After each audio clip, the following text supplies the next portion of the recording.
we ought to do to protect a certain system, but there's no law that is backing it, and that is what we need. I think there already exists a law.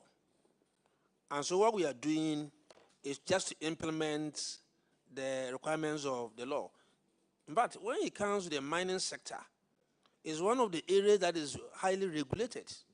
Our challenge is our ability to implement the laws. And it takes us, the politicians, to ensure that these laws work. I can tell you that it's sad that sometimes we even put pressure on technical people and they do things that ordinarily they wouldn't have done. When we're reviewing these small-scale licenses, after everything, I asked Mineral Commission officers, can you challenge these irregularities that were found? They said, you are right, it's true. Those are the issues that we are talking about. We should stop pretending. And once we stop pretending, OPK, Ghana will work. Thank you very much for referring to OPK. But, Minister, this collaboration between MC and EPA, is it at the top level? Is it just sitting in Accra, or it transcends down to the base? Because I know that when you get to the assembly, there's an officer that handles issues of the EPA, and there's also a separate officer that handles issues of the Minerals Commission. And I want to find out the collaboration that you talk about. Is this something that is just between Yusuf and the Ministry of Environment or the person responsible for EPA, or it transcends down to the base, the local level? I said to you that the laws are there. Now, at the local level, we're supposed to have committees. And these committees are the committees that are supposed to ensure that all these things work together. And the composition of the committee brings on board the EPA, the District Assembly, the Forestry Commission, the chiefs, but it is chaired by the DCE. And so all these things are in place. And it is this law that has brought all those things to be in place. And so it's just for us to implement them. And once we implement them, we don't have a problem. Thank you very much. My final comment on this. Can you, as a ministry, Minerals Commission, EPA, publish for the consumption of this country mining firms whose licenses have been revoked? We need to know. We want that publication done. I think last week,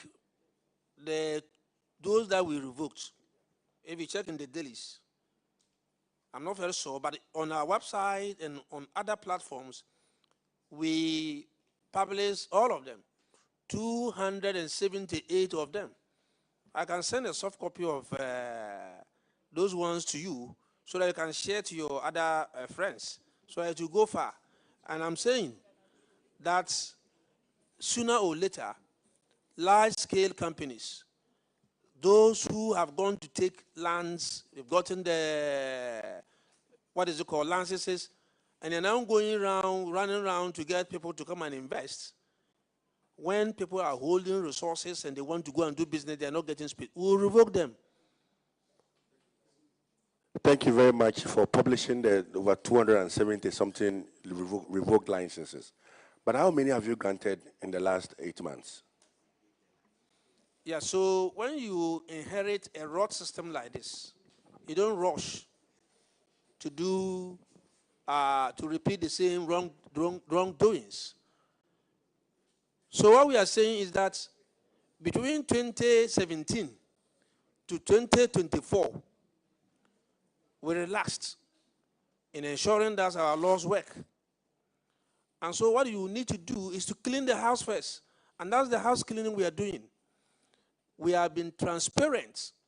When we got all these irregularities, like I said, we send them back to Minerals Commission. Minerals Commission, if there are administrative issues, if there are issues that emanated from your side, let's correct them so that we don't punish the innocent businessman. At the end of the day, we sorted out all those issues And that is why we are revoking these ones and we are publishing it. So for us, I can tell you, help us, we'll sanitize the system. Those big ones will fall. And what we inherited, we'll all work together to make it a better thing. Minister, you see, I like your commentary, I like your energy and all of that, but you seem to be how many of the licenses have you given out? 0, 10, 20, 100. We want to know. So when it comes to small scale licenses, I cannot, as I sit here, give you any figure. I cannot give you any figure. Minister, thank you very much. Thank you for admitting that you cannot give me the figure. Minerals Commission boss, please, I'm putting it to you. How many of these licenses have you given out from January to November as we sit?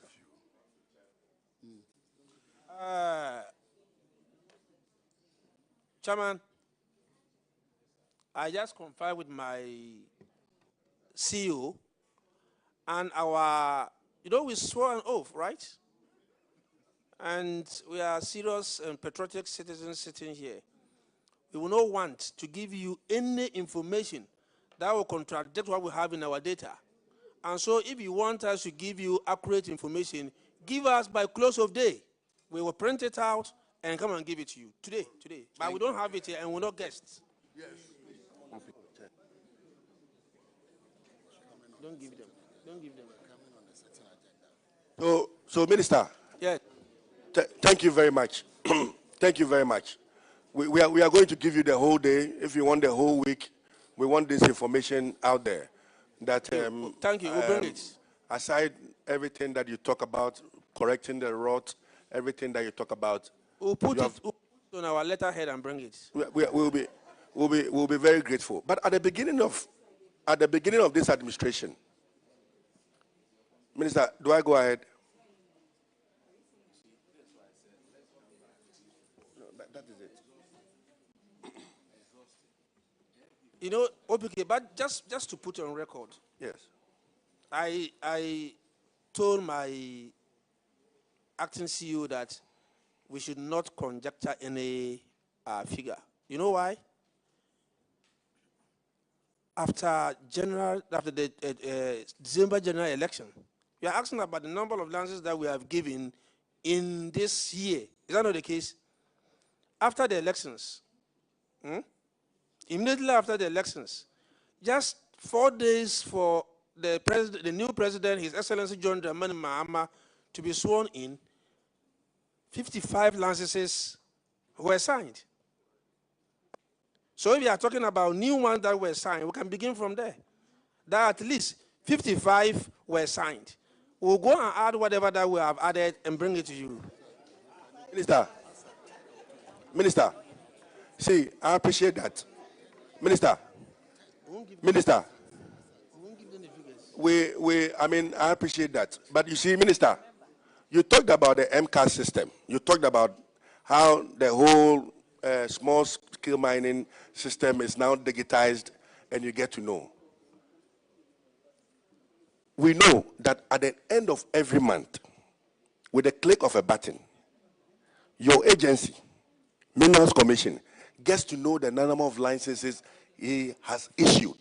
And so what is the big deal in telling us that as at the month of October, at the month of September, at the month of August? Come on, I thought you agreed that... The interesting thing is that you remember the licenses that were issued 4 days to the expiration of the previous government. Yes, in a rush. But you don't remember the number of licenses you have issued. It shows a certain... You push me. I never pushed you. To tell you what I know. I'm here to ask the questions. That is my role as a member of parliament, yes, and also the vice chair on this committee. Yeah, so the 55. Honorable member, the 55, if I'm going to be the chairman of this place, let me be the chairman. The minister said we need to give him up to this evening, right? He will get us the numbers. What is the big deal about it? Nobody has disputed Don't let us play politics with it. I have not disputed that. Let's give him the chance to bring the numbers. And then we can play with it. Let's move on. The next one is by Honorable Frank Yeboah. Thank you, Mr. Chairman. Minister.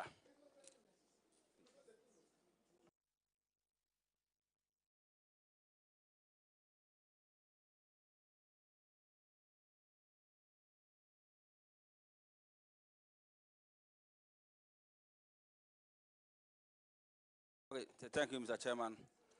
And Minister, in 2019, when the auditors came to do the audit at Minerals Commission, one of the things they found was that Minerals Commission was issuing operating permits without plans from small-scale miners.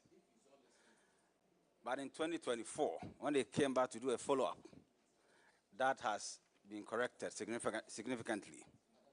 So looking at how sensitive small-scale mining and its related names are to Ghanaians, I just want to, since we have Minerals Commission CEO here, I want him to take the opportunity to explain to Ghanaians, in summary, how one can obtain, the process one has to go through in obtaining an operating permit to do small-scale mining in the country. Thank you. I mean, are you asking of licenses or operating permits? The two are not the same. Okay, my question is on operating permit. Operating permit? Yes. And if it's, you have to get a license before operating permit, that's why. Yes, so like I said, you need to get a license. And when you get a license, you now go to EPA for EPA permit. When you get the EPA permit, you attach it to your license and come back to Minerals Commission. And when you come to Minerals Commission, the Inspectorate Division, headed by the Chief Inspector of Mines, will now assess it and give you an operating permit. It is only when you get this operating permit that you can now go and start work. But even that, when it comes to large scale, given the ruling of the Ezrin Quebec, if you don't ratify, you still don't have the right to operate. It's just that we are a bit considerate. But I think that we'll get there where we'll have to ensure that you ratify before you can even go and start operations. Okay, thank you, Minister. My last one. Per what you just said, I just want you to walk us through. If my uncle in my village in the Ashanti region called Daba wants to enter into a small-scale mining industry, what's the process he has to go through before he can do the small-scale mining legally? I thought that this was answered when, anyway, I'll let a technical person answer it. He is in charge of small-scale mining. So take us through the process. If somebody wants to get a license to operate in the small-scale arena, what do you have to do? Yeah, thank you very much. Mr. Chairman, if you want to obtain license to operate small-scale mining, first of all, you have to conduct a search to ensure that the place you are interested is within a block-out area. So you conduct a search in Minerals Commission, and if you found the area to be in a block-out area and the area is free, that is why we advise you to put in application. Now you have online applications. That is what we are talking about, the MCAST. So if you put in applications, then you have to go to the field and then put the pillars, the coordinate of your area of interest. Then the district officer will inspect whether that place is conducive for mining. And the coordinates actually reflect what is on the ground. After that, you cause a gazette to be done. That is where you inform the chiefs and all the other people. And if everything is done within 21 days, there is no objection to that application, they will go ahead to process the applications. And then we make a recommendation to the minister. That is, if everything is satisfied, you make a recommendation to the minister. And if the minister approves the recommendations, that is why we allow you to pay the annual mineral right fee, you pay the ground rent, and you sign the agreement with government of Ghana. And the minister will sign on behalf of the government of Ghana, and the entity will sign, So and that becomes a you license. don't sign with the community, but with government of Ghana. When the gazette is done, Yes. that is where you're supposed to consult the community.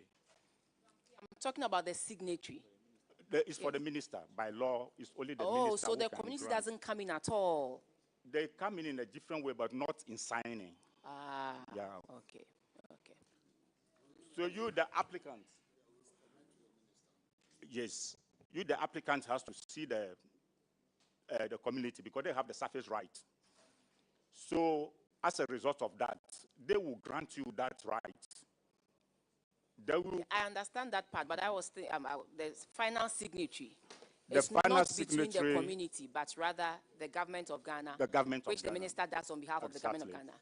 And okay. Exactly. Okay. Then that is the mining license. After that, as the honorable minister has said, then we advise you to obtain environmental permit from EPA. After the environmental permit, you have to bring that one down to Minerals Commission again, to the yeah. If you are going to use natural water, you have to go to Water Resource Commission for water use permit. And then you bring all those things to Inspectorate Division of Minerals Commission for operating permits. And that is the final permit that will be given to you to actually undertake whatever operations you want to do. That is what you call it digging permit. That is what allows you to dig the land. So basically, that is how it is done. Thank you very much, very much. Summarize it, and if we want details, we'll have to ask for it. Like you said, he should give a summary, because some of the issues we are addressing here, he hasn't mentioned some of them. Because, for instance, the plan of the what is it called? The miner will have to bring his plan. It's part of the process, and all those will culminate into giving him the license or giving him the right to operate. So I would advise that people who want to do mining and they want small-scale mining go onto our website, the Minerals Commission's website. All the details are there for small scale. Now, if you want a large scale, they are also there. The two are not the same.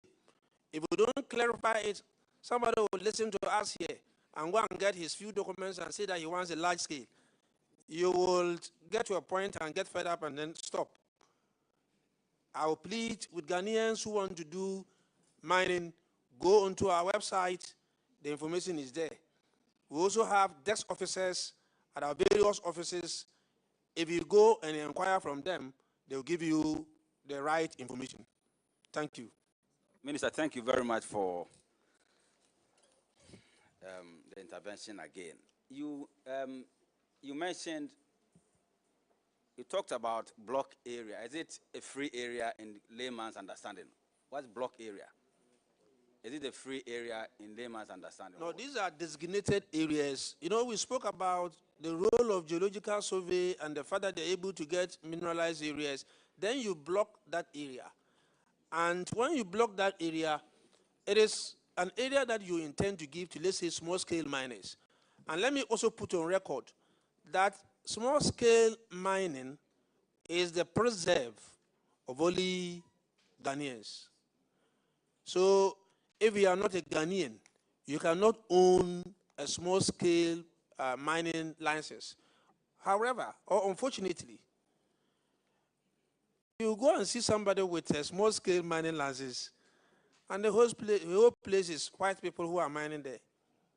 Because he had gone into some arrangement with them. He may not even be there. He's not on site. He's sitting somewhere. He has more or less sold the thing to them.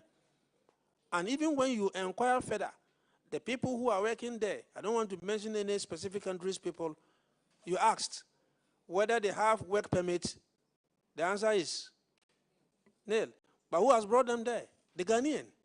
So if we ask that this should be for us, it should be our preserve, we take it, and this is the way you want to do it. How are we helping ourselves? Mr. Chairman, this is my last one. You mentioned the fact that the applicant will have to see the community. Can you throw more light on that? Is it the best way? And how is this seeing the community mean? What's the meaning of that? I know you're going to engage them. Okay, so for instance, I want to take a small-scale mining concession from Etiwa. Now, I've done a search. I've identified a place in that area that this place is about 25 or 30 acres of land. And that is for small scale. Small scale is around 25 acres. We must also say this. Now, I identify the place. I can go and take the coordinates of that particular place. Then I do a search. A search means that write to Minerals Commission that you have identified this place and you intend to apply for a license to do mining in that area, small scale. Within the shortest possible time, Minerals Commission will respond and say that, yes, that place is vacant. When you get this report, you now go into our system, the MCAST, and that's where you now place your application. When you place your application, there's an officer at the district. You need to bring him on board. The officer working with you and the district assembly will now begin the process of identifying stakeholders. Now, these stakeholders, you're supposed to engage them. For instance, the chief of Etiwa. You can go to him. There's no chief of Etiwa. So maybe you mentioned the town, the chief of Enyinem. The chief Etiwa is the district. Yeah. Okay, it depends on the area. Or the chief of Tinga, your place. A very handsome, powerful chief, Tingaura. If you're listening to me, Chief Metro. So you involve them, and then let them know that this is your interest. You all agree that, oh, you can come and do it. The assembly is involved. The assemblyman in that area is involved. The chief is involved. In some cases, the chief may not even be the landowner. So you ensure that the landowner is involved. When you agree, the officer at that level will now have to write a report of the suitability of the place and also the fact that you have engaged the stakeholders.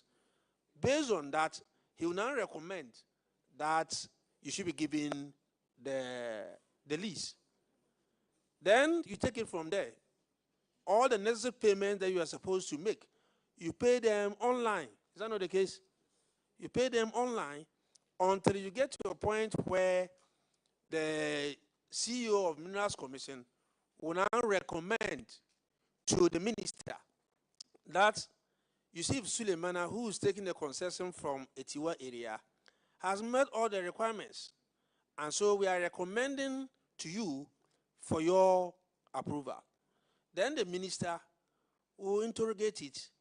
He can call for the file and satisfy himself, and then also sign. Then it gets back to Minerals Commission again.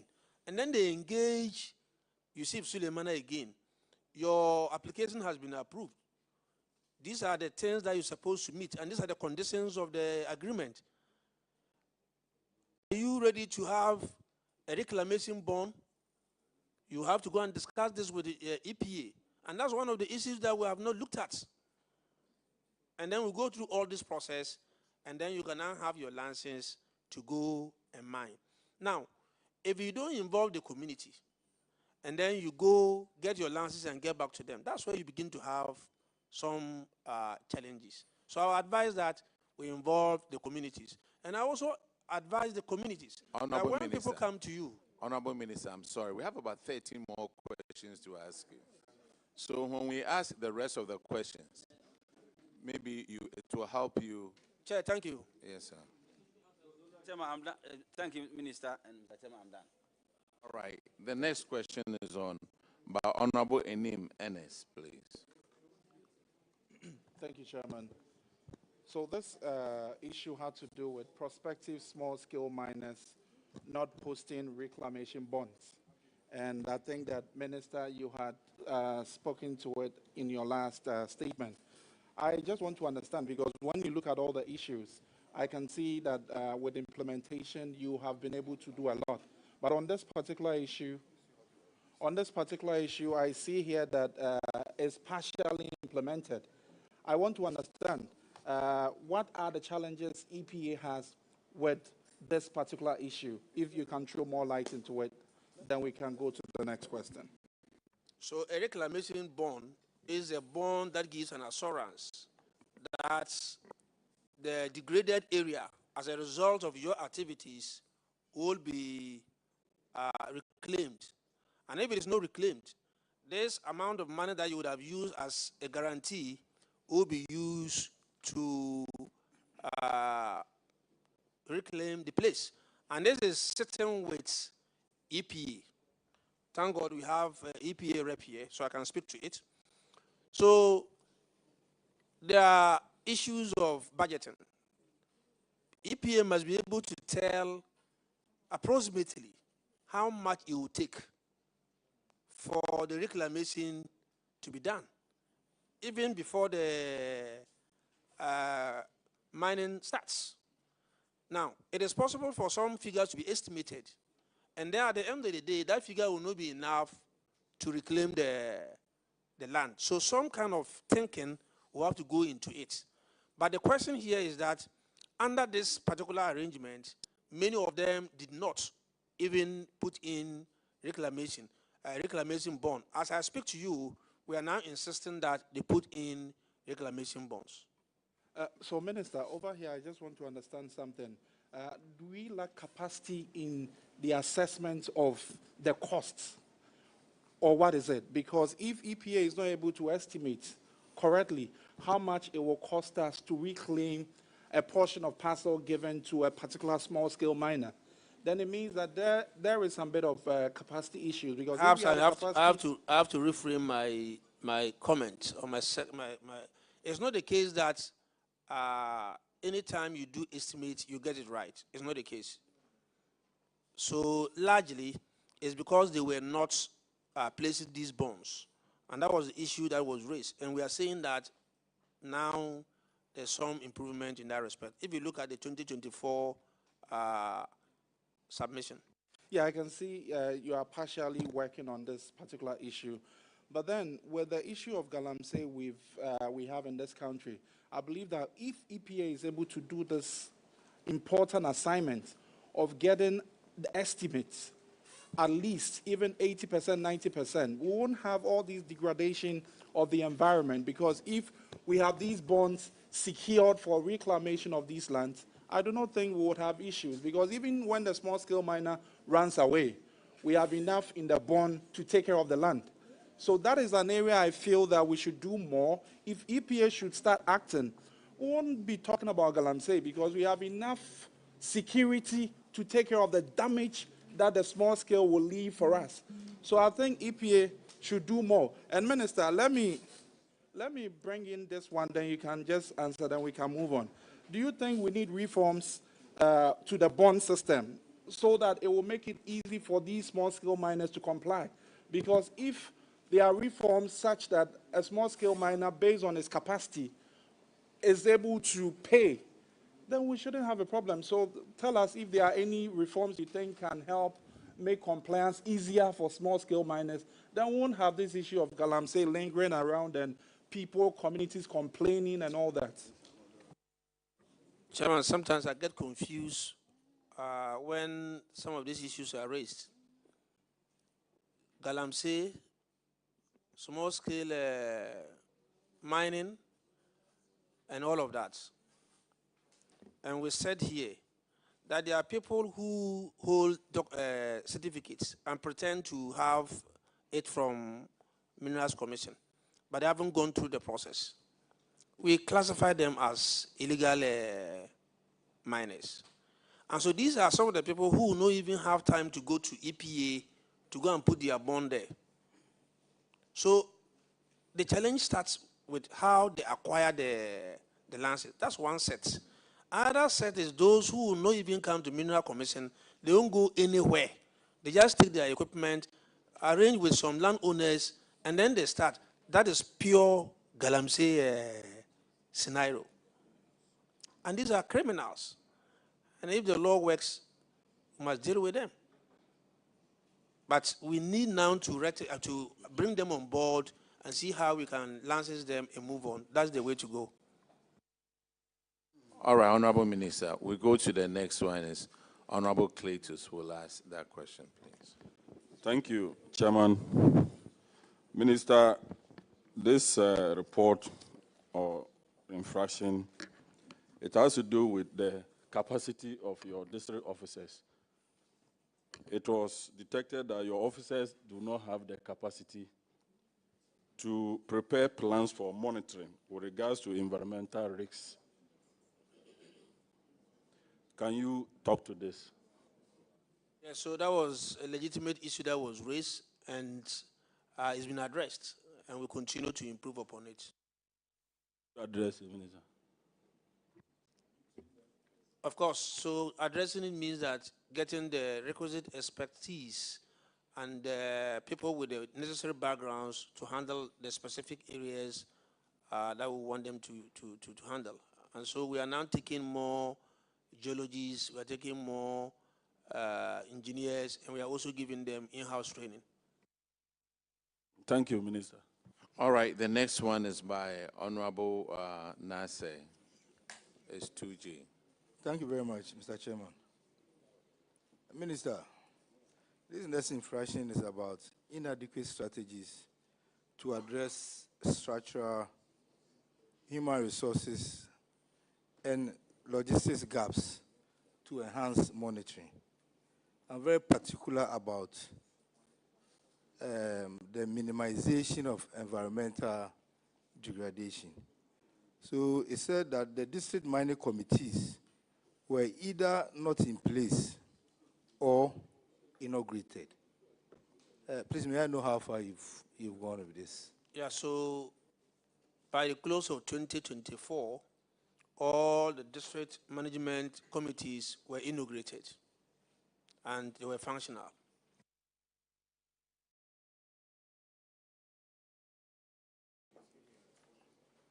I think the auditors.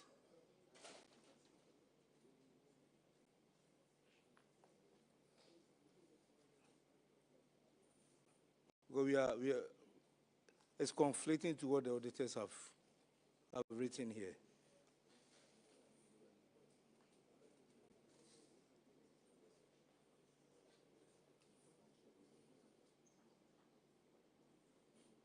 Auditors, please can you confirm to what the minister is saying? Honorable Chair, when you look at what we have indicated in the report, we are saying that 20 out of 24 district mining committees at the 3 mining areas we visited were not functional. 3 out of the 5 DMCs in Tarkwa were not functional, while 10 out of the 11 DMCs in Obuasi were not functional. At Akemoda, 7 out of 8 DMCs were also not functional. And the DMCs in the 3 mining areas, as we have them in the appendix. Officials of the Minerals Commission indicated that the 20 DMCs were not functional because the district assemblies did not have the resources to fund the committee's operations. So yes, they have been inaugurated, but we're looking at how functional they are. Yeah, so the functionality of the district management committees is a joint responsibility between Minerals Commission and the district assemblies. Now, at the end of 2024, they were all inaugurated. As to their functionality, it will be difficult for me to speak to it. But what I do know is that their tenure expired. And so we are now going through a process of getting new ones starting from this year.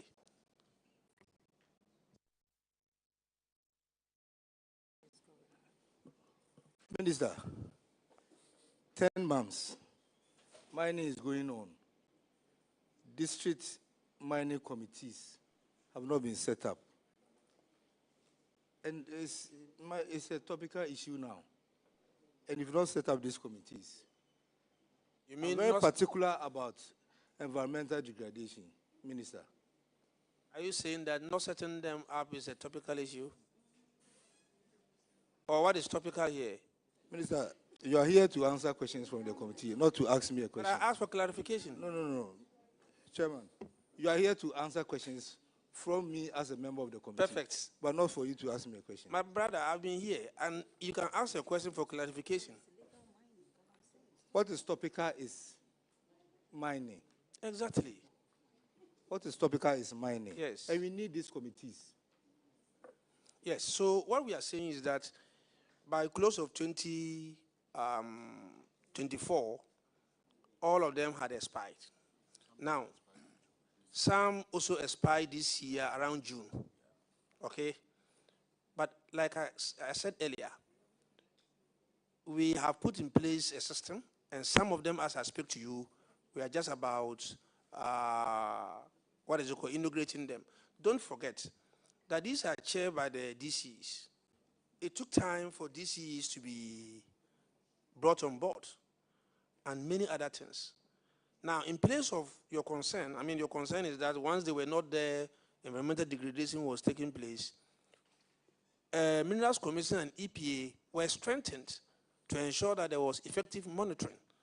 And the Inspectorate Division was asked to take up some of these responsibilities whilst we put in place the committees. So it was not as if we went to sleep and left it like that. We had put in place a stop measure to ensure that our eyes were on the cake.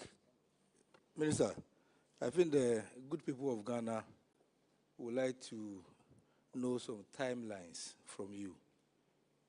With the speed with which you revoke licenses, I think you should use the same speed to inaugurate and make sure that these committees are functional. So we need some timelines, please. I'm happy you are concerned about this, and we can assure you that within the first quarter of next year, we would have put all this in place. But I'm telling you that in place of these management committees, we have put in place a system, and that system is working. Whilst we try to get these committees back, we were swift in canceling those small-scale mining licenses because there was some wrongdoing, and we thought that we should do the right thing.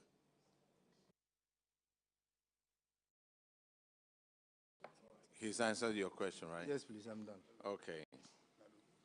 The next one is Honorable Kinney, and it's on paragraph 2H. Thank you, Chair. Honorable Minister, this has to do with strategies to address human resource and facility gaps within EPA not fully being implemented as at then. Districts and area offices of EPA did not have enough staff as well as office accommodation to carry out their operations. The agency was yet to complete its staff establishment to enable it recruit new staff. How far have you gone about this? Thank you. I think in my earlier submission, I answered it. I said EPA was recruiting some temporary staff and training them to go and take up these places. And that was when I referred to the Deputy Minister, who is my in-law, that he should do well and give us clearance so that they can get more permanent staff. The Honorable Minister, how far has this improved on your operations? Obviously, if we're able to get all our offices equipped with the necessary human as well as logistical resources, we will be able to effectively manage some of these issues. So we are thinking that from now up to the first quarter of next year, we should be able to fully implement this, because then we'll have officers in all the districts to help us in this respect. I wish you well and thank you very much. I'm grateful. The next one is Honorable Adam Akbana. All right. Thank you, Mr. Chairman.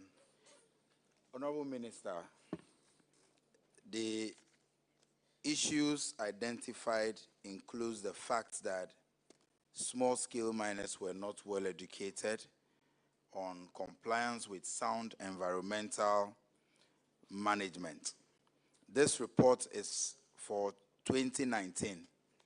Since your entry into the ministry, can you brief the committee on what the ministry is doing to ensure that small-scale miners are given proper training by both the EPA and the Minerals Commission on sound environmental management? Yes, so what I know is that the Ministry of Lands and Natural Resources, using Minerals Commission, working with EPA, over the period, organize some programs, training programs for small-scale miners. And we are also utilizing the Ghana Association of Small-Scale Group. They have very good leadership, and this leadership have taken their time to learn and to understand the environment very well.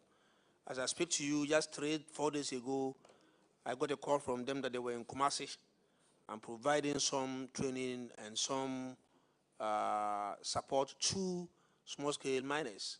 I think last week or so, they were in Bole area and they went to Upper West. So some serious education is taking place.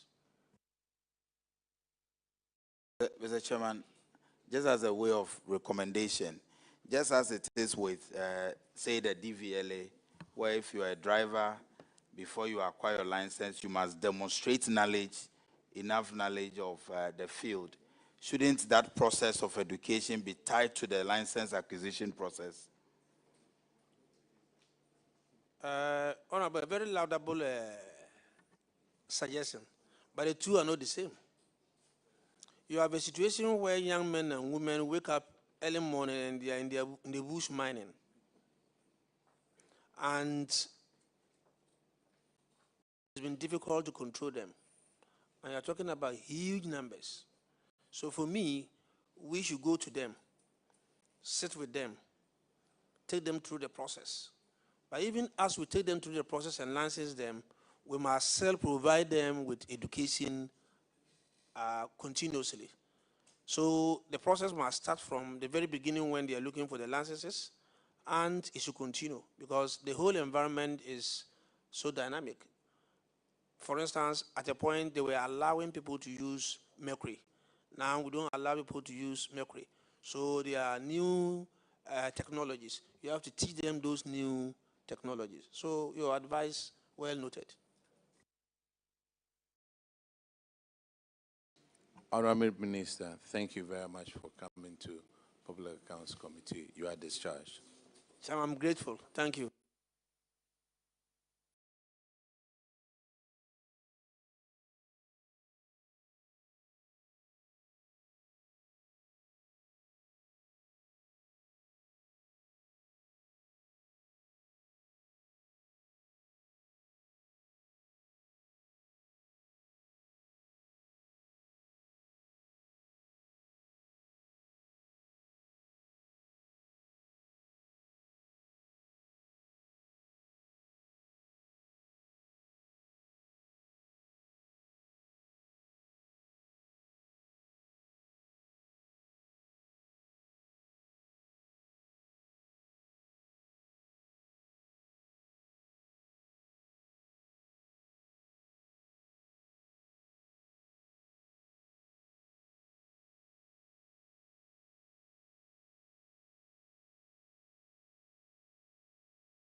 Swear by the Almighty God. Swear by the Almighty God. That the evidence I shall give before this committee. That the evidence I shall give before this committee. Touching the matter in issue. Touching the matter in issue. Shall be the truth. Shall be the truth. The whole truth. The whole truth. And nothing but the truth. And nothing but the truth. So help me God. So help me God.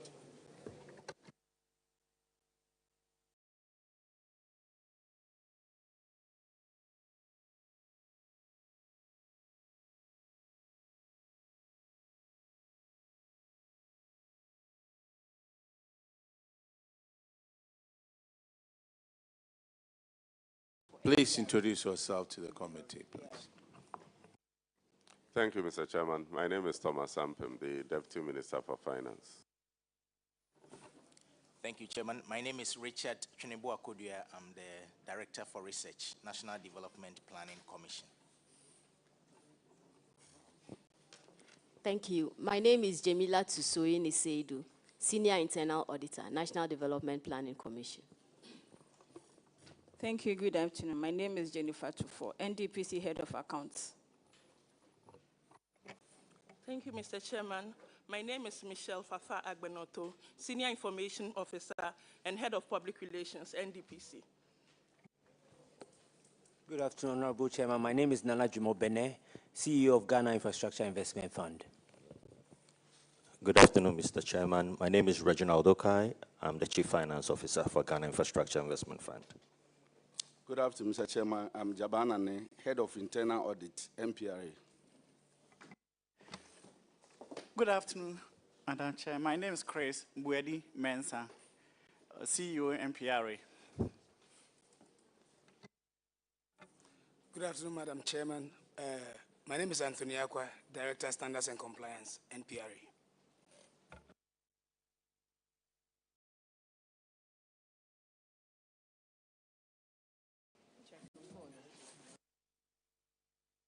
Okay. We'll be looking at your financial, that's National Pensions Regulatory Authority. You are here, right? Okay. We'll be looking at your financials, and Honorable Enim will start with that one. Thank you, Chairman. MPRA, so we'll be considering your financial performance and financial position. For your financial performance, your bottom line improved from a surplus position of 25 million to 30 million in 2023. But I just want us to go through a few of the expenditure lines where I feel you had gone over a certain threshold here, because I'm looking at the increases you made in your revenue.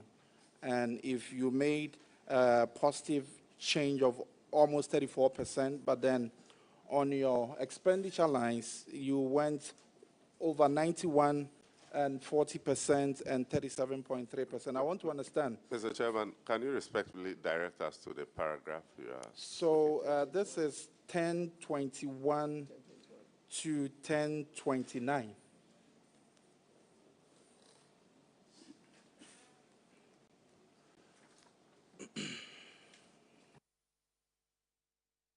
Minister, are you there?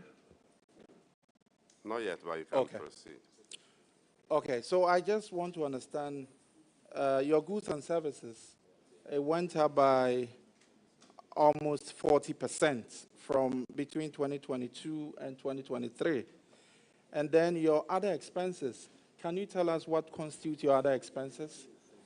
Since we don't really have a separate lines for the different expenditure items. So I'm looking at the two things, goods and services. Then on other expenses, what constitute your other expenses and why it went up by 92%? Okay, thank you, Mr. Chairman. So the goods and services, it was due to the expansions of our offices across the country. So opening other two zonal offices and also increase the capacity of the staff in other zonal offices. So that led to the goods and services increase. And what about the other expenses? What expenditure lines come under other expenses? So, Mr. Chairman, the other expenses, it has to do with the renovation of some of our existing offices across the zonal offices, and other expenditures that did not fall into goods and services. Okay, thank you for that explanation. So we move to your financial position. I think for between 2022 2023, you improved on your current ratio, which is a good sign here, and the changes aren't so drastic or huge. So, Mr. Chair, I think we can move on. All right, thank you. Now let's go to the management issue, and Honorable Akwesi Kwenedo will handle that one, please. Thank you very much, Chairman. Chairman, this has to do with the delay in collection of fees, and there seems to be an impasse between NPRA and SNET as to how much SNET should be paying NPRA for the administrative expenses. If you look at Act 1080, that gives you the mandate to collect those fees. It is about 2.5 of the previous year's administrative fees that they ought to give to you. I think in your response, you said negotiations between yourself and SNET was that SNET proposed to pay 1 million Ghana cedis for that, and that you found very inadequate for you to carry out your mandate. And you made a counter proposal of 5 million Ghana cedis. And you said SNET was considering that, and you left it at the table of the Minister for Labor Relations. What is the status of this relationship between the two of you? Because you are supposed to receive about 18 million per the auditor's observation. What is the status of it now? And whilst at that, to be helpful for us to appreciate and understand, if you can tell us the mandate for which you seek that amount of money to do, and why the counter proposal of 5 million, not the 1 million, so that when we have something better to add on to push it, then we can. So your mandate and why that impasse is still existing. Thank you, Mr. Chairman. Mr. Chairman, I will speak briefly about it and will defer to the CEO for NPRA to also add some if he so wishes. This issue has been a long-standing issue between the NPRA and SNET. And over the years, SNET has refused to make payments to NPRA. This year, the issue was brought to our attention, and so I had a meeting between the Director MD for SNET and the CEO for NPRA, and we had some resolution.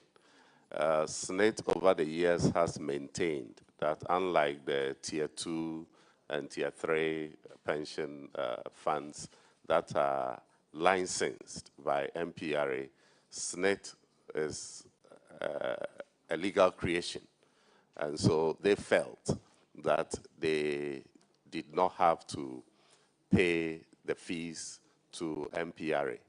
But NPRA has been providing services regulating the entire pension architecture. And so we had a fruitful meeting, and even though SNET maintained that the 2.5% of their previous year's administrative expense is quite high, they are willing to pay something. So we have agreed, and this year SNET has made 2 payments, first quarter, second quarter payments to NPRA. And so there is some kind of resolution so far, even though they are not getting the full amount that they would have loved to get, the 2.5 that amounts to the 18 million plus that we are talking about. But we have some kind of understanding. I think in the first quarter they paid 1.7 million. They've paid another 1.7 million in the second quarter. They will continue to make those payments. So that is the progress we have made so far. Thank you, Mr. Chairman. So now there seems to be a settled understanding of about paying quarterly. So that means you are going to have 4 tranches in the year of about 1.7 million. And having that amicable solution to it, won't that go against the law that we set by our own self, that the Act 1080?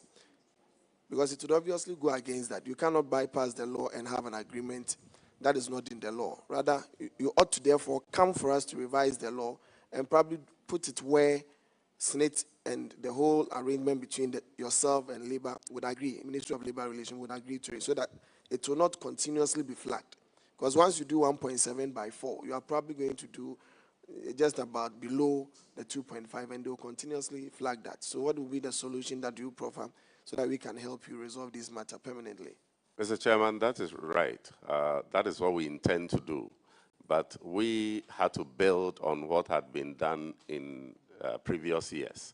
Because when we came, SNIT had offered to pay MPRA 1 million cedis, and MPRA rejected that amount.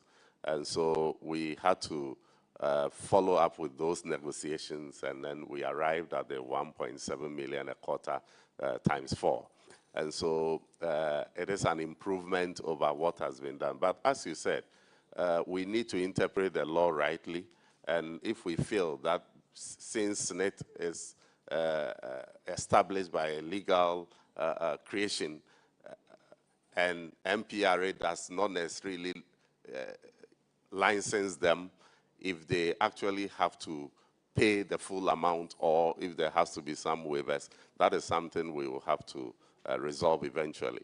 But we had to build on the negotiation that was inconclusive last year to agree on an amount that will allow MPRA to operate while we look for a lasting solution to the misunderstanding. Thank you.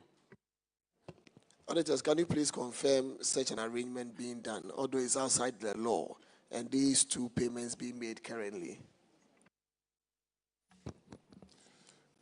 Honorable Chair, we will be grateful if they can furnish us with that information, because per the last follow-up we did, we were given the information that the matter has been referred to the legal directorate of the authority to handle. So if there have been any further developments apart from this, we'll be happy to have the information. Thank you. Okay, Minister, let's try and finish the auditors, but let us set it on record that up until we are able to either repeal the portion of this act, that is the 2.5, all the negotiations we are having is outside the law, and that is not right. We ought to be within the law up until we are able to set it aside. Because once we start negotiating outside the law, it will give an opportunity for others also to be playing the same line, which will not be beneficial for us.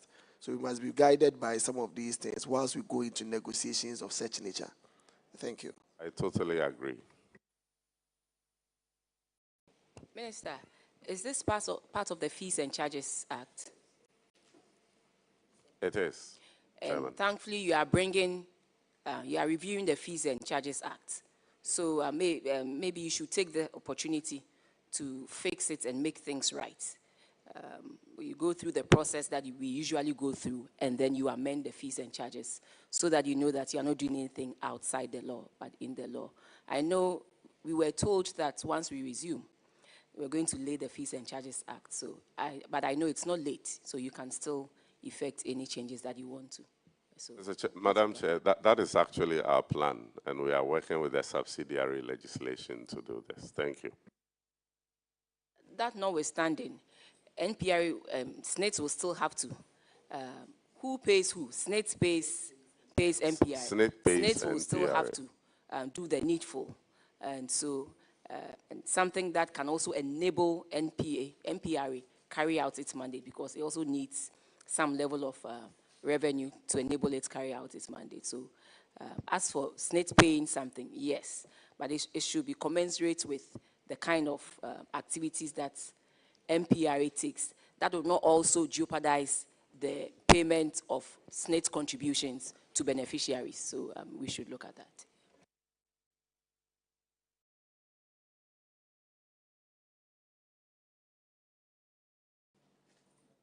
Is NDPC here, please? Okay. Yes, Madam Chair.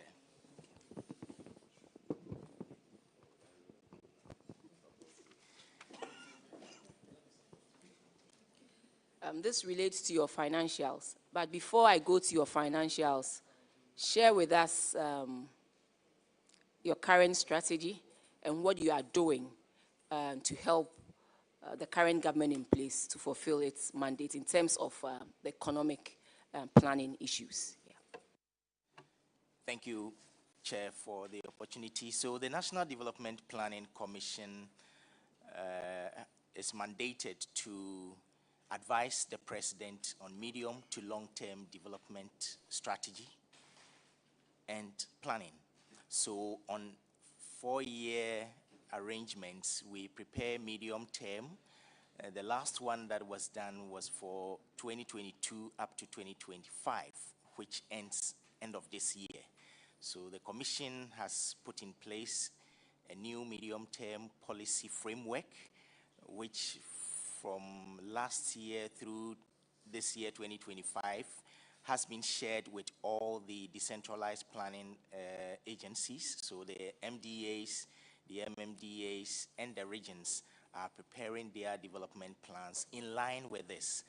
We've also ensured that the new government development priorities are in line so that from 2026 to 2029, we will be implementing these programs in alignment with the government priorities. So this has been done. We normally also add the planning guidelines. And I think for this planning arrangement, we have insisted with collaboration with Ministry of Finance and also Parliament that if plans are not prepared, the necessary budgetary allocations will not be made. And we are not just looking at having the plans prepared, but also certified, so that through the certification process, we will ensure a strong and effective alignment between what the planning authorities will be doing and what as a nation we also need to do. And that is what we are doing this year. And Minister, I will want to use this opportunity to thank the Economic Committee of Parliament for the role they have played in ensuring that all covered entities submit their plans to NDPC. They made a profound statement that if you don't have a plan and you bring your budget here, Parliament will not approve your budget. And so when we were having budget hearings, we ensured that all the covered entities present their plans. We even withheld their third quarter allotments, that until you submit your plan for it to be certified by NDPC, you will not get releases, because the budget must emanate from the plan. If you don't have a plan, on what basis what are you annualizing? And so far the collaboration is working, and I can say that for the first time we have all covered entities rushing to NDPC, and NDPC have also been very, very supportive. I was told that they were working 24/7 to make sure that they work on the plans and submit same to us. And so that progress is being done. Since we are here on NDPC, I think it is important that we talk about the recent infrastructure plan that the NDPC launched. If you have an opportunity to see the plan, you are going to ask him. Okay, let me allow him to speak. That's why I asked that they share with us. Thank you. So let's allow them to. Minister, you can brief us. It's fine. Oh, no, it's a wonderful plan. Yes. And I think it is the way to go. That as a country, we need to have a plan that we work with so that we stop the knee-jerk reaction to implementation of our infrastructure needs. And President Mahama made a profound statement that we need a plan that will live beyond a political party. That is how to develop a country. Thank you.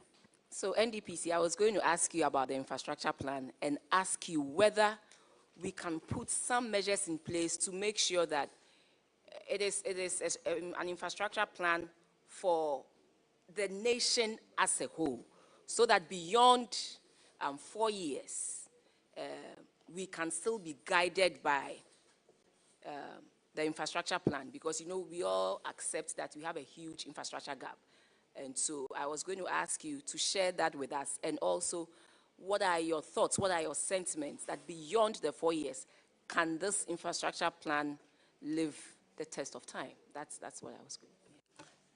Yes, thank you very much, Honorable Chair. Yes, the Commission actually prepared the Ghana Infrastructure Plan 2017-2018. So effective 2018, the infrastructure plan has been under implementation. This was the time that the long-term development plan was also prepared, 2018 to 2057. So the infrastructure plan was the infrastructure component of the whole development plan that was prepared, and its implementation commenced. So what we launched recently was just to bring the citizens and all our partners, development partners, the private sector, and other financiers, that we have this plan that has been with us. Implementation commenced, but not all the things that we scheduled to implement were being implemented the way we wanted it. And so, to go strictly by that infrastructure plan, we want to ensure that the plans that are being prepared now for implementation, the infrastructure components will stand out, and then the schedule for implementation, the financing arrangements and all that will be analyzed critically, scheduled, spaced, and also sequenced in a manner that we would not default on the critical things that need to be implemented. So these cover the energy issues, we have agriculture, the roads, highways, all infrastructure components come under this. The beauty of it is that we have a government which has also indicated under a big push arrangement to roll out the implementation of all infrastructure that will support our economic development. We do not want the situation where these programs that will be implemented will not be in line with that infrastructure plan. And so we got it launched just to also bring all stakeholders on board. The other beautiful thing is that most of the materials, what we need to really get, for instance, our roads in place, we have the materials available, but they have not been properly aligned and also assembled together. And so the launch gives us the opportunity to focus and ensure that we can get all these programs well implemented. We are working hand in hand with Ministry of Finance, and for that matter, all the MDAs, because for public infrastructure projects, you need to have them scheduled, and then the costing and the implementation also streamlined, so that we do not add onto it what we have started and we have not completed. One critical area is to ensure that the backlog of infrastructure that we have not effectively implemented can be front-loaded, so we deliver on those ones before new ones are also brought on board. So that is the arrangement we have in place. Then I'm convinced that it moves beyond 4 years, and we'll also make sure we support to make us close the infrastructure gap that we have in the country. Let me go to your financial performance. You are able to at least cover your short-term liability, so that is fine. But I want you to look at your goods and services. I realize that your goods and services far outweigh your compensation. What is your staff strength? Thank you, Madam Chair. On the financials, let me pass on to my. Thank you, Madam Chair. For the staff strength, including those on posting and secondment, we are about 54. Oh, 54? Yes. Okay. Yes. Because I see a huge goods and services component, but your compensation is, I think, about a little over 1/3 of that. So I was wondering why. But like I said, on the whole, we need to support you to make sure all the plans that you have put in place in the medium-term development framework rolls out as it's supposed to roll out. So you have an ally with this community, with this committee, and we'll be happy to support you any day, anytime you call upon us. So on this note, I'm done with you. Everything's fine. Thank you. Thank you very much.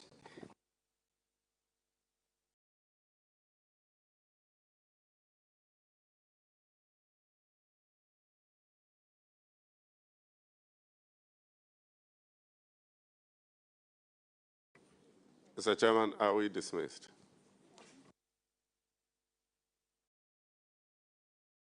Yes, SNIT is not here.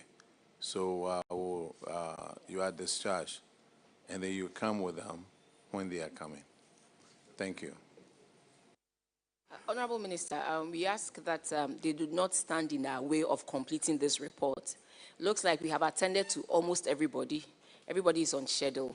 So we ask that we will complete this schedule, this particular one, on Friday.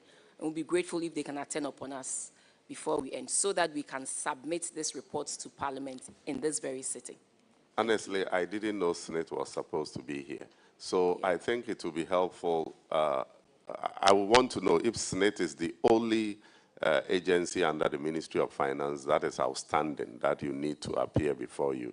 If there is the need for any other person to come, please let Minister, the Secretariat. I think GIF is also, you know, initially, last year. GIF is here.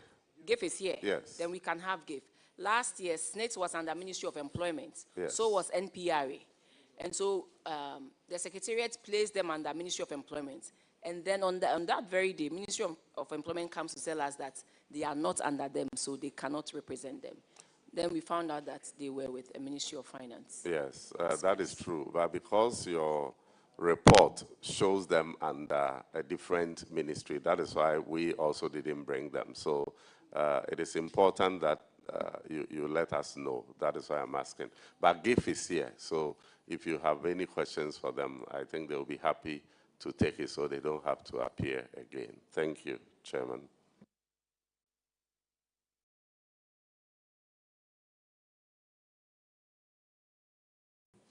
And I see that they did not have any infraction, so. It is their accounts.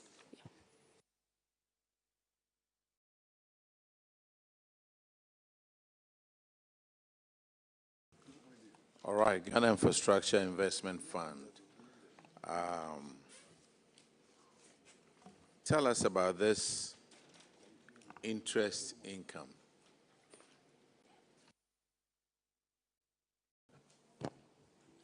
Thank you very much, Honorable Chairman. Our interest income is derived mainly from our portfolio and also from some amount of treasury activity. Our portfolio is funded by some international development finance institutions, and it's in hard currency. And so the income that is generated is also in hard currency. When it is translated into our accounts, depending on what the forex situation is, you can get some valuation gains out of it. So part of that increase in our income comes from the forex gains during the period. But I see over here to net foreign exchange gains. It is here. Is that different from your? Yes. So, Honorable Chairman, I think part of it is the balance sheet, which is the revaluation of the balance sheet itself, and then on the income line as well. The interests that come on the income line are also paid in hard currency. Now, what constitutes your other income?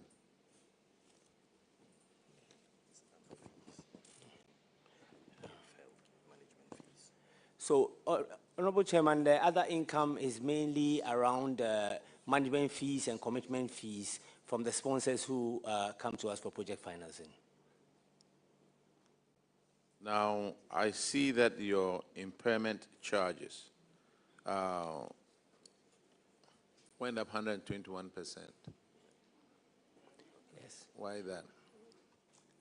Honorable Chairman, in the period under review, the auditors took a prudent stand for some of the projects that we had because we had just come out of the COVID sort of area, so there were some delays on some of the projects.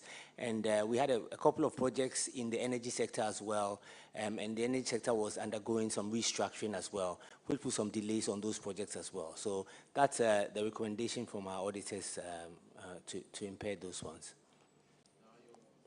Your financial position, 2022, it was 10.2 to 1, and 2023 is 10.8 to 1. That's pretty good and very impressive out there. You have any questions? Okay, Honorable Kunedu has a follow-up, please. Thank you very much, Chairman. For purposes of clarity, he asked about your other income, and he said that is for commitment fee, consultancy fee, and that. But on the account again, the statement of comprehensive income, you have fees income. What will constitute that? If the other incomes are those fees that you made mention of, what would be the fees income on the B? Honorable Chairman, during the period, there were specific special projects that we gave with handling on behalf of government. So the health GIF, which is a sub-fund that was set up to manage the Agenda 11 projects, there were some sort of management fees that came out of that one. And because that is separate from our core GIF, that was put on a separate line. And that's the line that you refer to.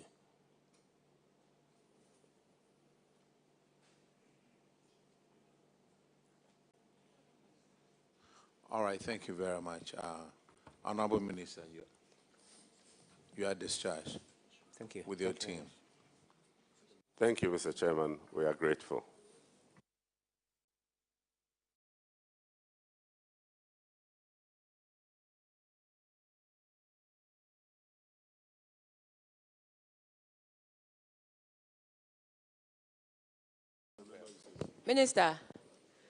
Minister, respectfully, we are going to look at the performance audits on the procurement and maintenance of medical equipment in teaching hospitals. The health minister is here, but we need technical staff from Ministry of Finance too. So respectfully, if you can let them come and sit to support. Yes. Thank you.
Clerk, have they been sworn in?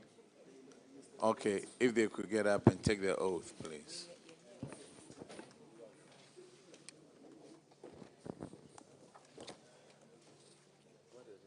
I swear by the Almighty God. Swear by the Almighty God.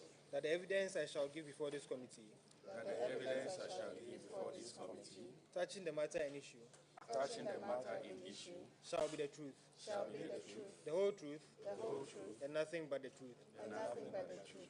So help me God. So help me God. Honorable Minister, could you introduce yourself and the people with you, if they could also introduce themselves. So everybody should be ready to introduce themselves. Thank you, Mr. Chair. I am Grace Ayensu Dankwa, the MP for Esika-Duketan constituency in the Western region, and also the Deputy Minister of Health, representing my Minister for Health today.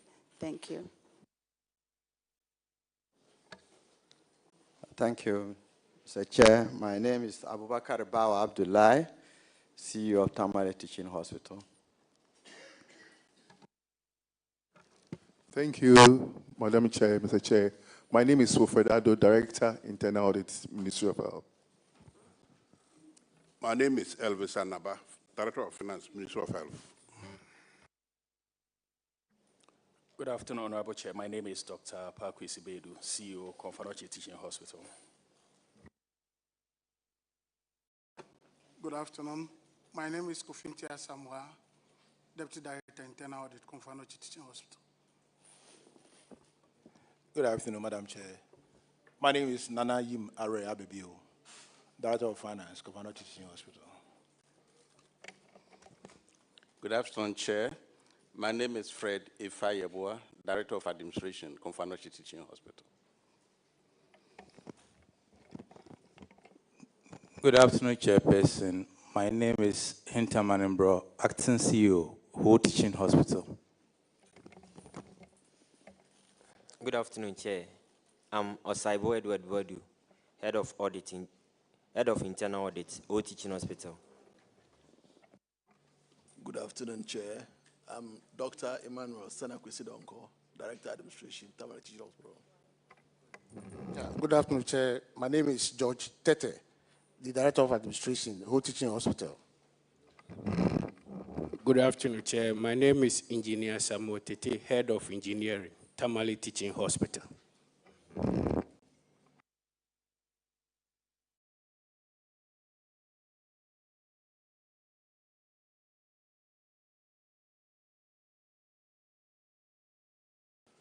Okay, Honorable Minister, this is a performance audit of the Auditor General on the procurement and maintenance of medical equipment in teaching hospitals. And we have a few questions here to ask.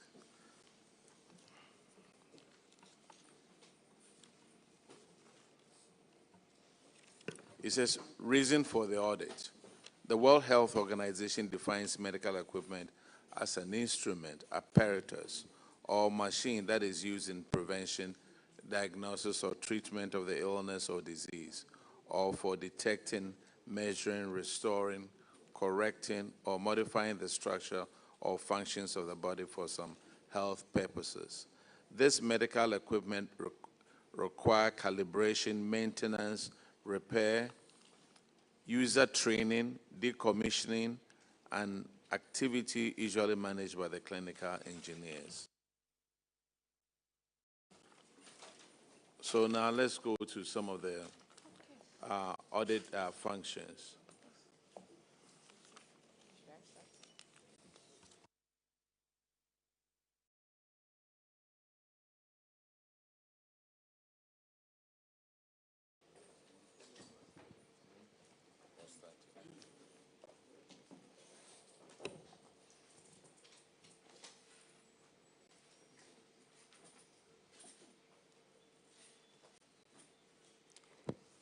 Thank you.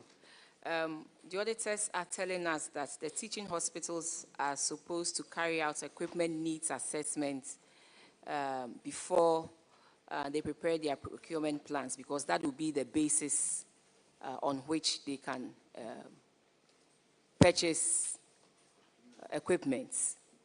But they noted that from the procurement plans, from contract documents, and way bills, the hospitals procured certain equipments, but none were functioning, and there was a need for replacements. They mentioned a couple of the hospitals. There's Kolebu, and there's Kolebu, specifically there's Kolebu, and also at the laboratory department, there's Comfort Anoche, and at the radiology department, there's Whole Teaching Hospital. And so can you share with us the processes that leads to, one, identifying the equipment that you need, and also when you buy them, operating them in such a way that the objective for which you purchase them are realized? Because the auditors are saying that you bought some of the equipment and some were not functioning and there was a need for replacement. Thank you, Madam Chair. I think that the auditor's findings are correct. And we have all our CEOs of our teaching hospitals here. And because some of the questions are hospital specific, because it's not universal for all the hospitals, they will chip in as I take over the ministerial position on the specific issue. Honorable Chair, when it comes to medical equipment, we have two types of medical equipment. We have basic equipment, which is like blood pressure cuffs and maybe less capital intensive equipment. Those equipments can be purchased by the hospital themselves. Then we have another set of equipments that are the high value equipment. These are the big machines, the most expensive ones, which is like the MRI, fluoroscopy, you're looking at CT scans. Even with CT scans, there are different levels. The cutting, some of them is 120 something cut and gives you finer view of the inside of the body. Those equipment are very expensive or capital intensive. And so those equipments are equipments that normally is expected to come from the Ministry of Health. But on the issue of Kolebu, I will let the CEO of the Kolebu take over some of the specific questions, and then I'll come in when it's more universal, where I can cover all the CEOs. Thank you.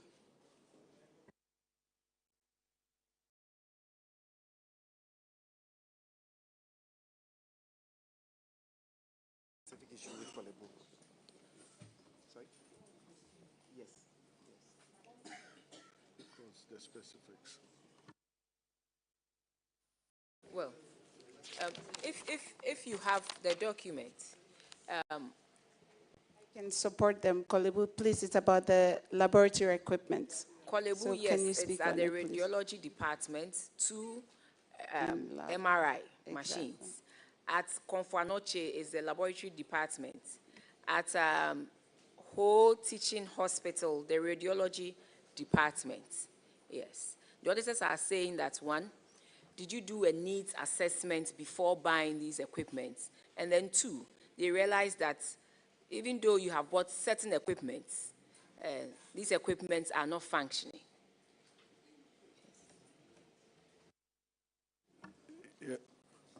Yeah, thank you, Honorable Chair.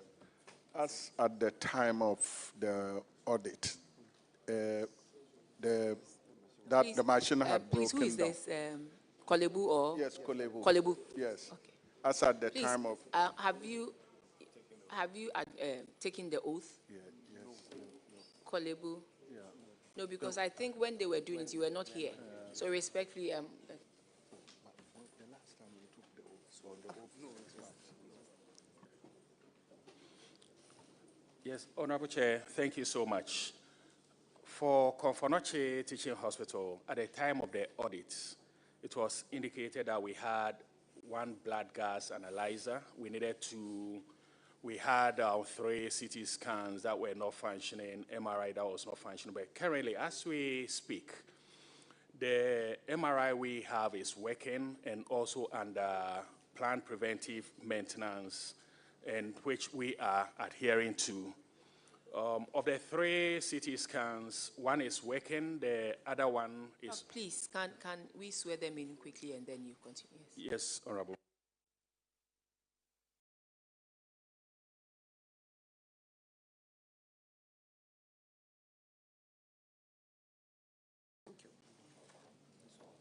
I, Dr. Emmanuel Lloyd Baffo, Swear by the Almighty God. Swear by the Almighty God.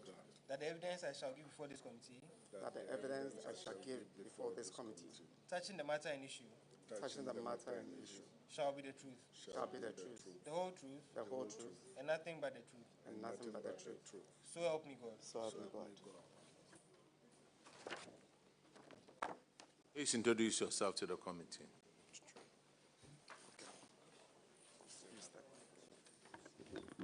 Munir Al-Hassan, Director of Administration. Dr. Emmanuel Lloyd Baffo, Head of Biomedical Engineering Unit. Cynthia Fremejachi, Acting Director, General Service.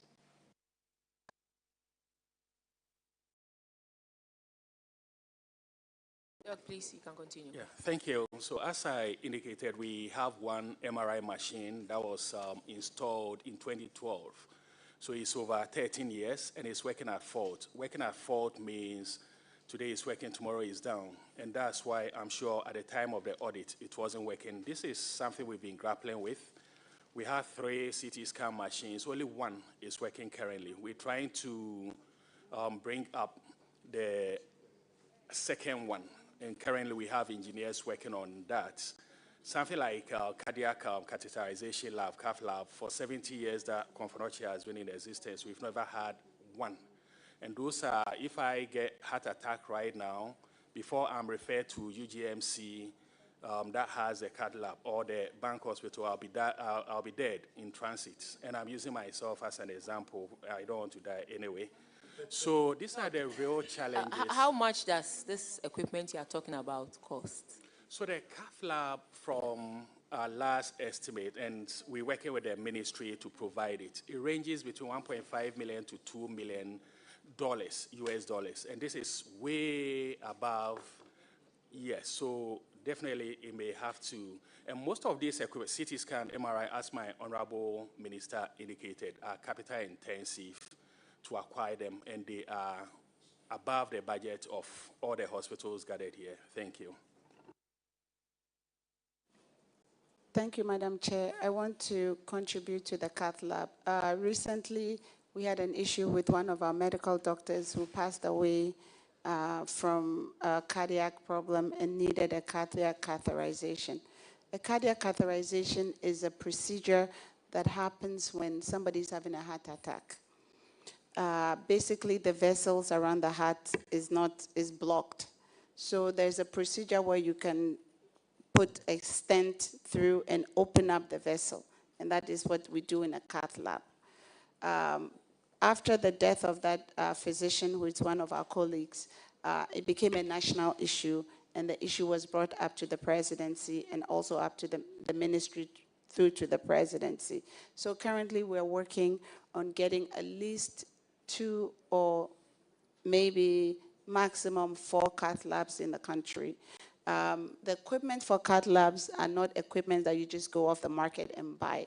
Some of them have to be configured for specific projects or specific spaces or specific patients. So we have already contracted companies that are manufacturing these equipment. So hopefully soon, I don't want to put a specific timeline, at least we'll have one properly functioning cardiac catheterization lab in this country, and hopefully in the next 2 to 3 years, we'll have 4 functioning cardiac catheterization labs so we can avoid these preventable deaths when it comes to heart attack and strokes and other medical conditions. Thank you. So, Madam, so if you say there are plans in place, were they budgeted for? Are these projects contained in the budget? Do they find expression in the budget? I want to understand that. Thank you. I believe that the minister we had discussed with the finance ministry, and because it has become an emergency, this is an emergency procedure. So I think that they have found some funds, at least to give us one cardiac catheterization lab in this country that is functional. And thankfully for us also, the Mahama Cares, which is a Ghana Medical Trust Fund, is specifically dealing with this issue because they're dealing with non-communicable diseases. Non-communicable diseases are high blood pressure, diabetes, cancers, people with high cholesterol. So the people with high cholesterol are mainly the ones who end up blocking their arteries where the blood flows. So there's a huge need. 43% of all mortalities in Ghana is from these non-communicable diseases. So the Mahama Care Trust Fund has been put aside specifically for that. The bill has been passed. It has been assented to by the president. We have a fund manager or a CEO of the Mahama Fund. The Mahama Fund, we have a board now that has been sworn in, and they're actually going around the country to specifically do this needs assessment issues that we are discussing. I know for sure they have finished the Western region, and all the teaching hospitals as well as regional hospitals have been assessed for some of these equipment, because mainly these equipment are usually for people with non-communicable diseases. And so the work's in place and we'll purchase them. They work with the teaching hospitals so that they don't end up providing new needs assessment requirements, because I'm sure they already have their equipment needs. And so please let them work with, let the trust fund work with the already equipment needs assessment in place so that we can quicken things up as it is. So thank you. So we also have whole teaching hospital. DS had to do with radiology and some 2 CT scans, 2 fluoroscopy, and 2 mammography machines. So if they can also speak to that. Honorable Chairperson, we have 2 CT scan machines that are currently functional, 1 mammogram machine that is fully functional, 1 fluoroscopy machine that is now having an obsolete part which the original equipment manufacturer is not able to produce that part for repairs. We also have 1 MRI machine that was installed in 2013, had some challenges and had demagnetization and has been decommissioned now from 2017. Thank you. Yes, sir. I heard the Prof. or Doc say that there's 1 machine that they cannot even find the parts. Many a time, we tend to have the very old or obsolete version of equipment in this country, such that sometimes when you take reports from here, using a known, let me choose, say, a mammogram machine. You take reports from here and then they still have doubts because sometimes the equipment are obsolete, like Prof. or Doc said, and you are not able to reconcile. How come we tend to have the machines that are 30, 40 years old that the manufacturers, for lack of a better word, do not want, and they find their place in our country, but yet the prices at which we buy them are almost the same as the new ones? Thank you, Madam Chair. I completely agree with you. The last retooling that was done in this country was in 2014. So since 2014, there has not been any retooling. In the last 8 years, there has been absolutely no retooling for our hospitals. So it is not surprising to us that we came to meet old equipment that had run out of warranties. We came to meet old equipment that did not even have service agreements, nor did they even have spare parts. So we are not surprised. Doc said the machines are 30 years old, so it transcends 8 years. So all I want is solutions, because he said it goes beyond 30 years, if I heard him right. Some are 30 years old. That was what you said. Yes, you said... I think it was Confanochi that shared that information. Yes, and for some of, and for even some of them, you don't even have the spare parts, meaning they are out of the system. And these equipments don't go out of the system in 8 years, in 10 years.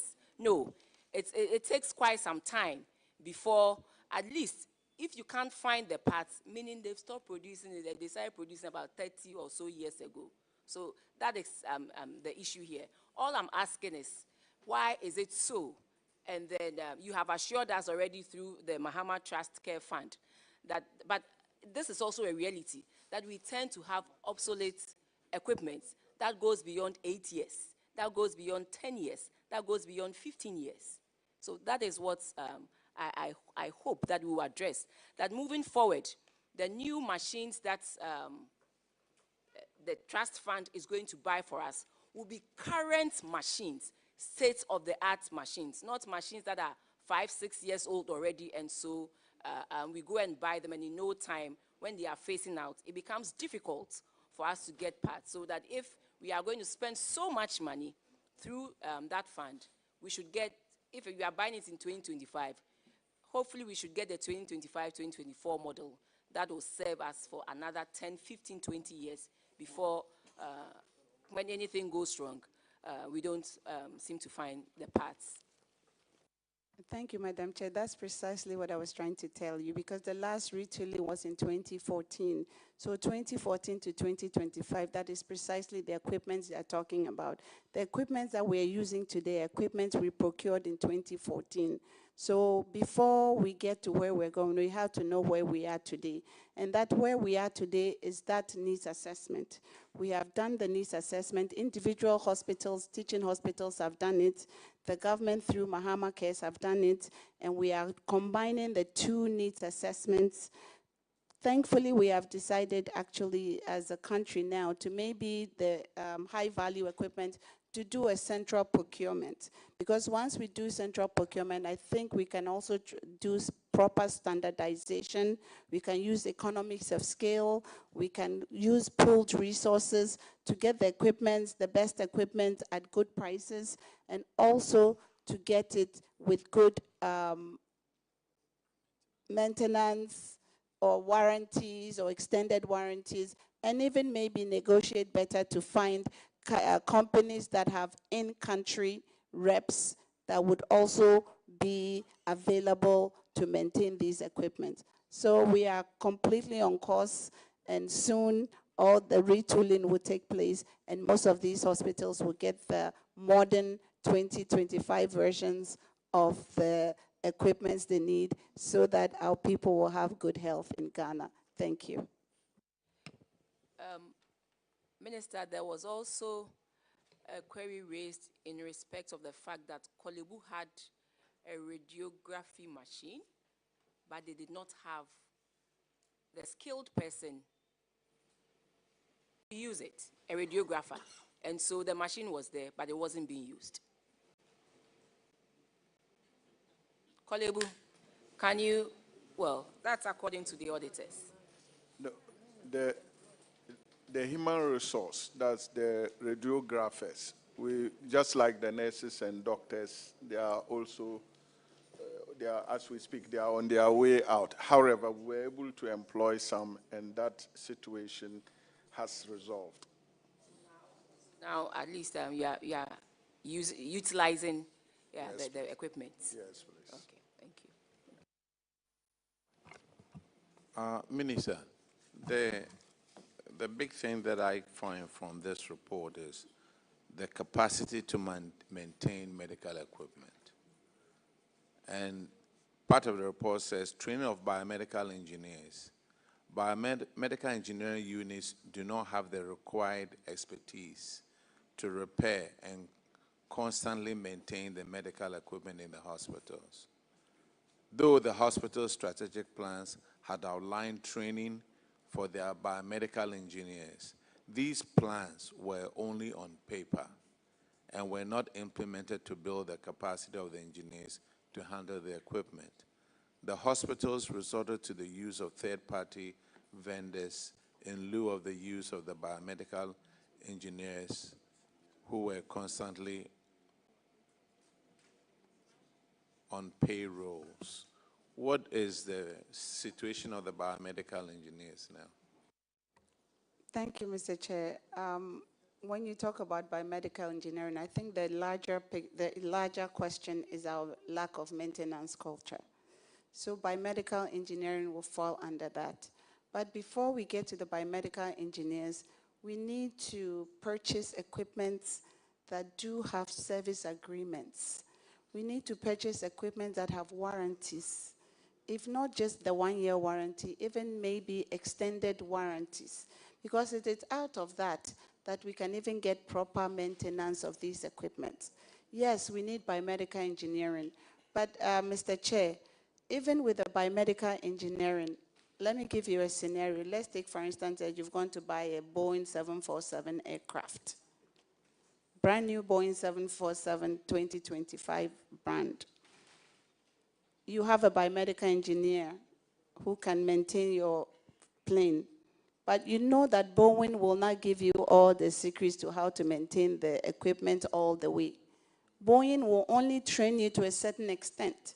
And at some point, you need Boeing engineer to come from where Boeing is done to come and maintain that aircraft, because they won't give you, it is called trade secrets. They won't give you all your trade secrets. So as much as we are training biomedical engineers in Ghana, we still don't have the full extent for them to do everything about each of the machines. So regardless of how many biomedical engineers we train, which we continue to train, we continue to have in-service, we continue to even send some of them outside the country for special training, we still need to make sure that the purchaser of those equipment is purchasing from the right place, has gotten the proper warranty, if not extended warranty, and also built into the contract that the company should have in-country servicing, so that once the biomedical engineer reaches a space where they can't go any further, then the company comes in and helps us with these machines. Lack of maintenance culture is one of our biggest problems in healthcare. We have inherited a very bad maintenance culture. For us to move forward and to fix that problem, even if we buy new equipment into the system, if we don't fix these systemic problems, which we continue to look at and we continue to fix, my minister is very, very passionate about this topic, and I am too.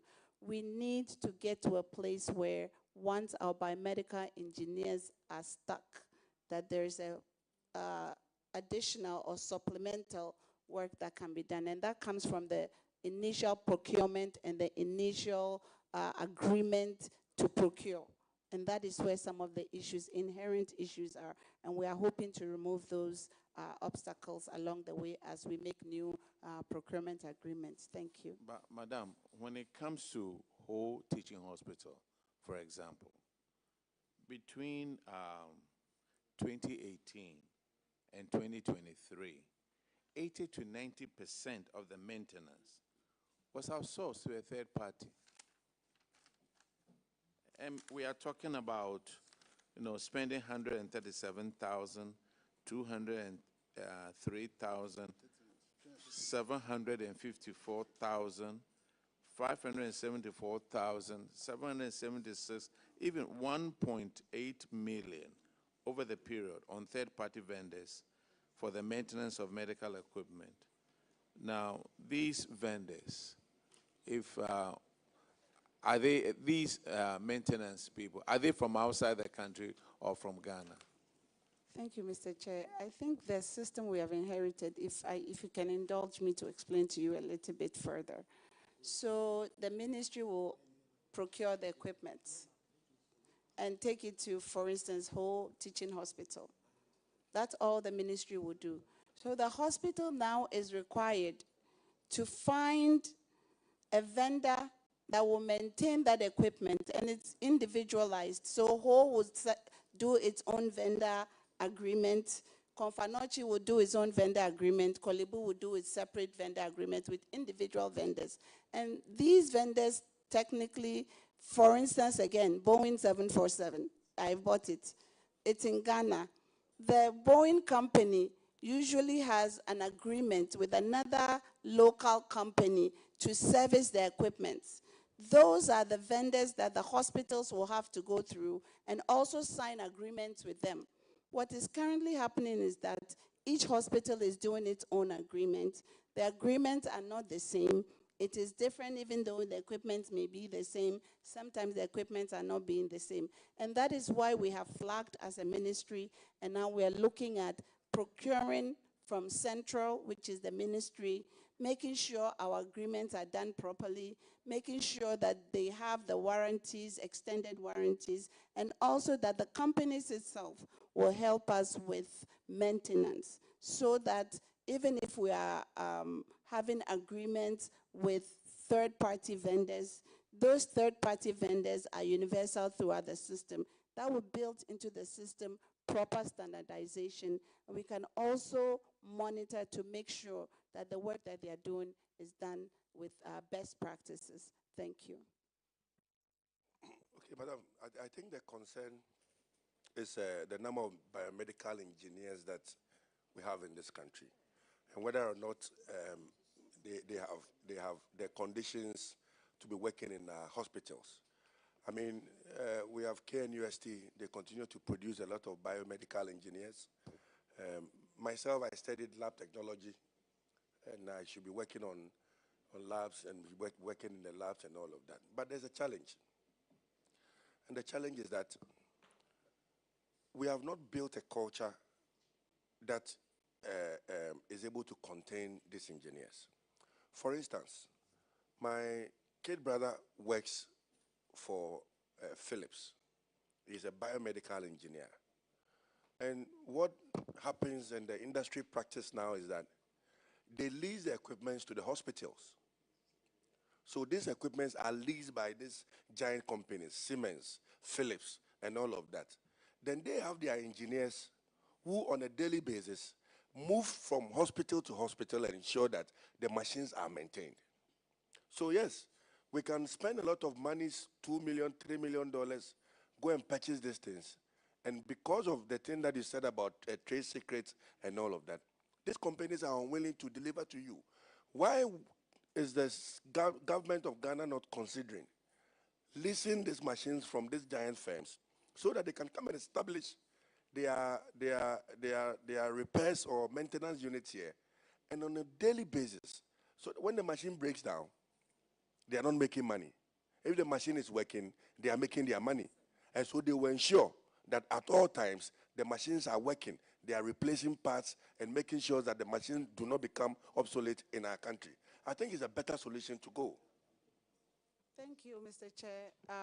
We are agreeing with you 100%. That is precisely one of the issues on our table, which is to come with a PPP agreement. Maybe the equipment can even be loaned to the hospital.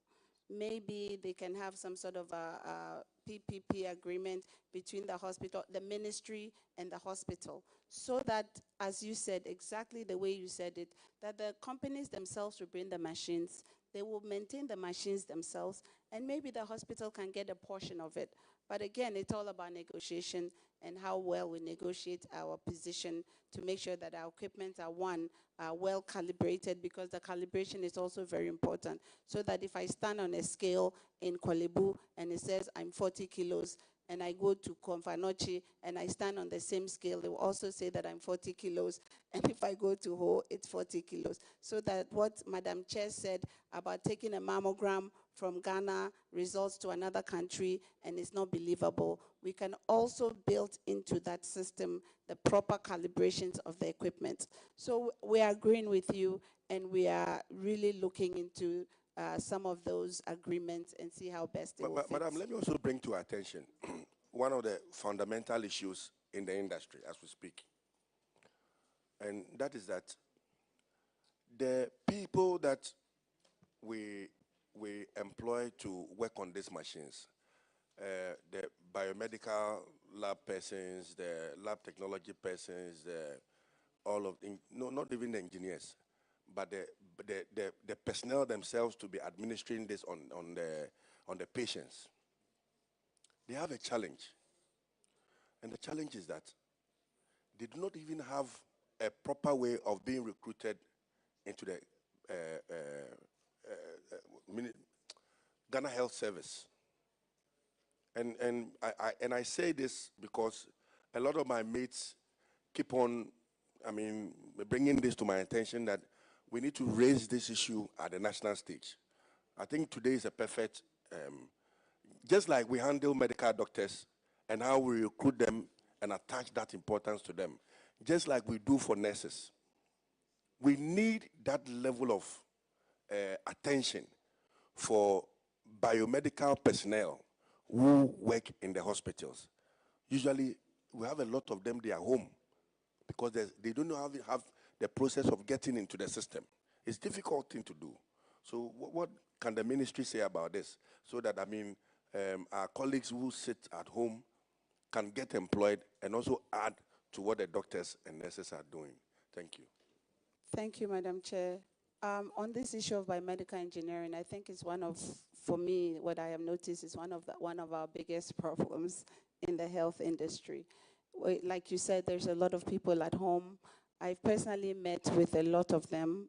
Most of they have the labor unions for biomedical engineering. There's 3 or 4 or 5 of them. Some of them are complaining that even when they are being put in the hospital to go and work as residency type programs, they are not allowing them to do it. Some of them are sitting at home 5, 6 years after they have graduated. There's the lab biomedical engineers, and then there's the university biomedical engineers. And it looks like there's some sort of a turf wars going on among the biomedical engineering group. So the ministry has engaged them. We are trying to figure out what the specific issues are and why some people have finished school and are home and are not part of a certain group, and this group is different from that group. So we are trying to find some sort of harmonization so that we can harmonize all of them, because I truly believe that no country can develop when they have biomedical engineers, or no health system can develop when your biomedical engineers are sitting at home. It is really one of the areas that I'm passionate about, and I've been engaging them since I got into the ministry. My minister is also passionate about it, and so he has tasked me to really go around and figure out what the exact problem is, so that the situation that you're talking about will be avoided. We can bring them into the system, and then they can help us with calibrating some of these machines or servicing the machines. But there's also the issue of spare parts. You know, most of these equipment are not manufactured here, not even in Africa. Most of them are from Europe or America. And so the spare parts are also very expensive. So one machine, like an MRI, which is that expensive, could break down because of one small part. And even the smaller the part, the more expensive it is. The small part that break up a whole MRI machine is more expensive. So we're even looking into things like mobile MRI. You know, elsewhere, they have equipments that are so expensive that they put them on like a mobile van. So the MRI will be, for instance, in one MRI in Accra. It will be in Kolebu on Mondays and Tuesdays. Then it will go to Ridge Hospital on Thursdays, because these equipments are not equipment you use every day. So it might not necessarily mean that every hospital should have an MRI machine. So we are really seriously looking into all these issues, and hopefully by next year, we will have a solid plan in place. Mahama Cares would have also finished its full Mahama Cares would have finished its needs assessment, and then between Mahama Cares and then the free primary health care program is also coming up. So between these 2 government flagship programs and the hospital needs assessment, we'll combine them and retool the hospitals as well. But there's also one thing that we need to talk about, the biomedical engineers. Madam, I'm sorry. We have a few more questions for you. Yes, but let me, if you can indulge me, please, about biomedical engineering. It's part of the NDC manifesto for 2025 to really build a biomedical engineering school, because sometimes what they lack is the skills lab. So the schools will teach them, but where they do the practicals and the skills lab is a little bit lacking. So we have included that in the manifesto, and I believe I spoke to the Minister of Education, and he said he was either going to do that in Ho or UHAS, but I'm not sure where he said, so don't quote me on it. But we are really working on it. Thank you. You have complicated matters, but you will allow you. Just for you to know that this is a committee of parliament, and everything you have said here is on records. I love the Mahama Care song that you are singing. And next year, we'll play it back to you. Thank you very much. Chairman, thank you very much. Chairman, at the heart of this report and this discussion are two things: procurement and maintenance of these high-value equipment for the hospitals. I look at page 8 of the report, Greater Bullet 2.5. That talks about the funding for the maintenance of these machines, and that is very critical. There is a table on page 9 that states the budget that you do for the maintenance of these equipment and the releases that you get for it, and that these maintenance ought to be funded through two sources of financing, GOG and IGF. Apart from WHO and say Konfanoti Teaching Hospital, Korle Bu and Tamale Teaching Hospital had none.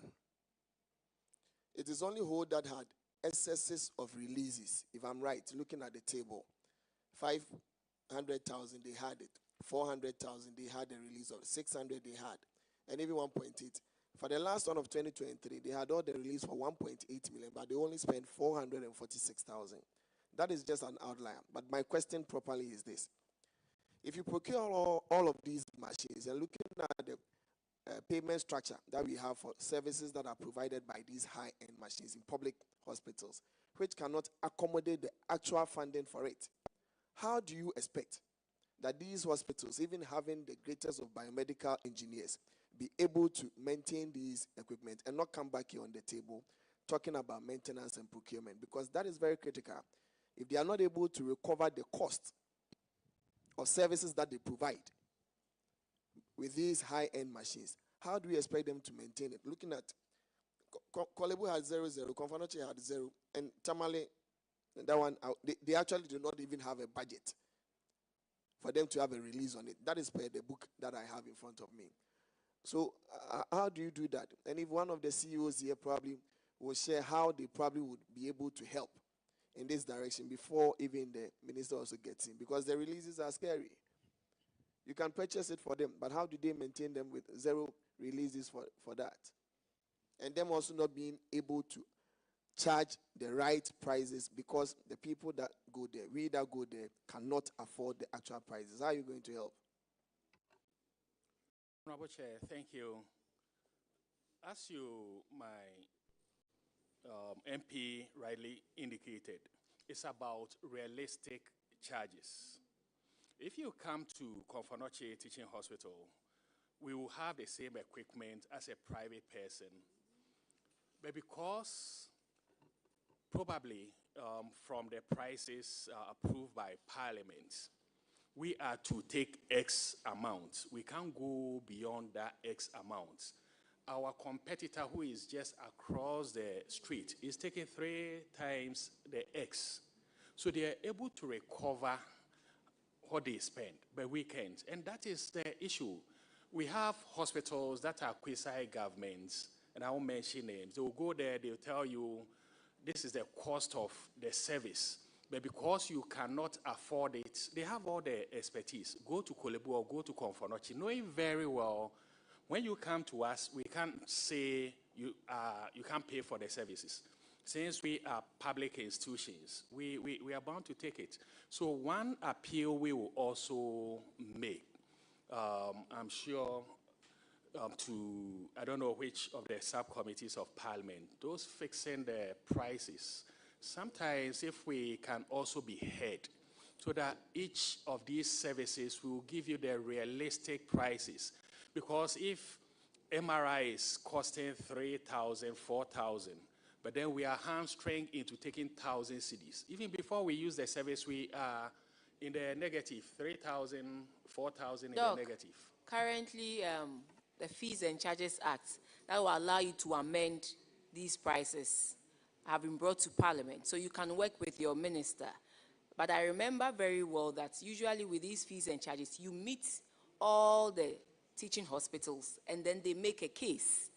Once they make a case, you compile it, it is sent to Cabinet. If Cabinet agrees with it, they approve of it, and they bring it back to the ministry for the ministry to submit it to Parliament through the subsidiary legislation. Currently, I know there is, and they've brought, well, the minister said they are bringing or they have brought. I'm not too sure, but I know there is a new fees and charges bill in the offing. So if you can work with them, it is not, even if they have submitted it to Parliament, it is not too late to make certain amendments. And so if it's justified, but I believe that what the public hospitals should be looking at is monies to be able to maintain them, not to charge at the same rate as the private hospitals, because for the private hospitals, they purchase it themselves. But for us, government gives it to us. And so the most important thing for us to do is to make sure we charge monies that are commensurate with the proper maintenance, so that when it goes bad or there's a fault, you will be in a position to maintain it. That is what we should look at. That is how we should look at it, and that is why it is called a public hospital and not a private hospital. So we should also take that into consideration. Honorable Chair, advice were well taken. Thank you.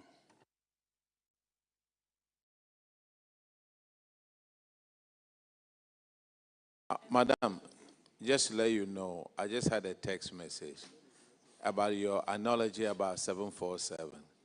And it says very few people ever buy airplanes. The airlines will not, the air manufacturer will not sell you a personal plane. They all lease it. So, and then they will give you the guidelines. If the engine has a problem, this is the person who will repair it. So I just wanted to correct that. Nobody buys an airplane now. They lease it.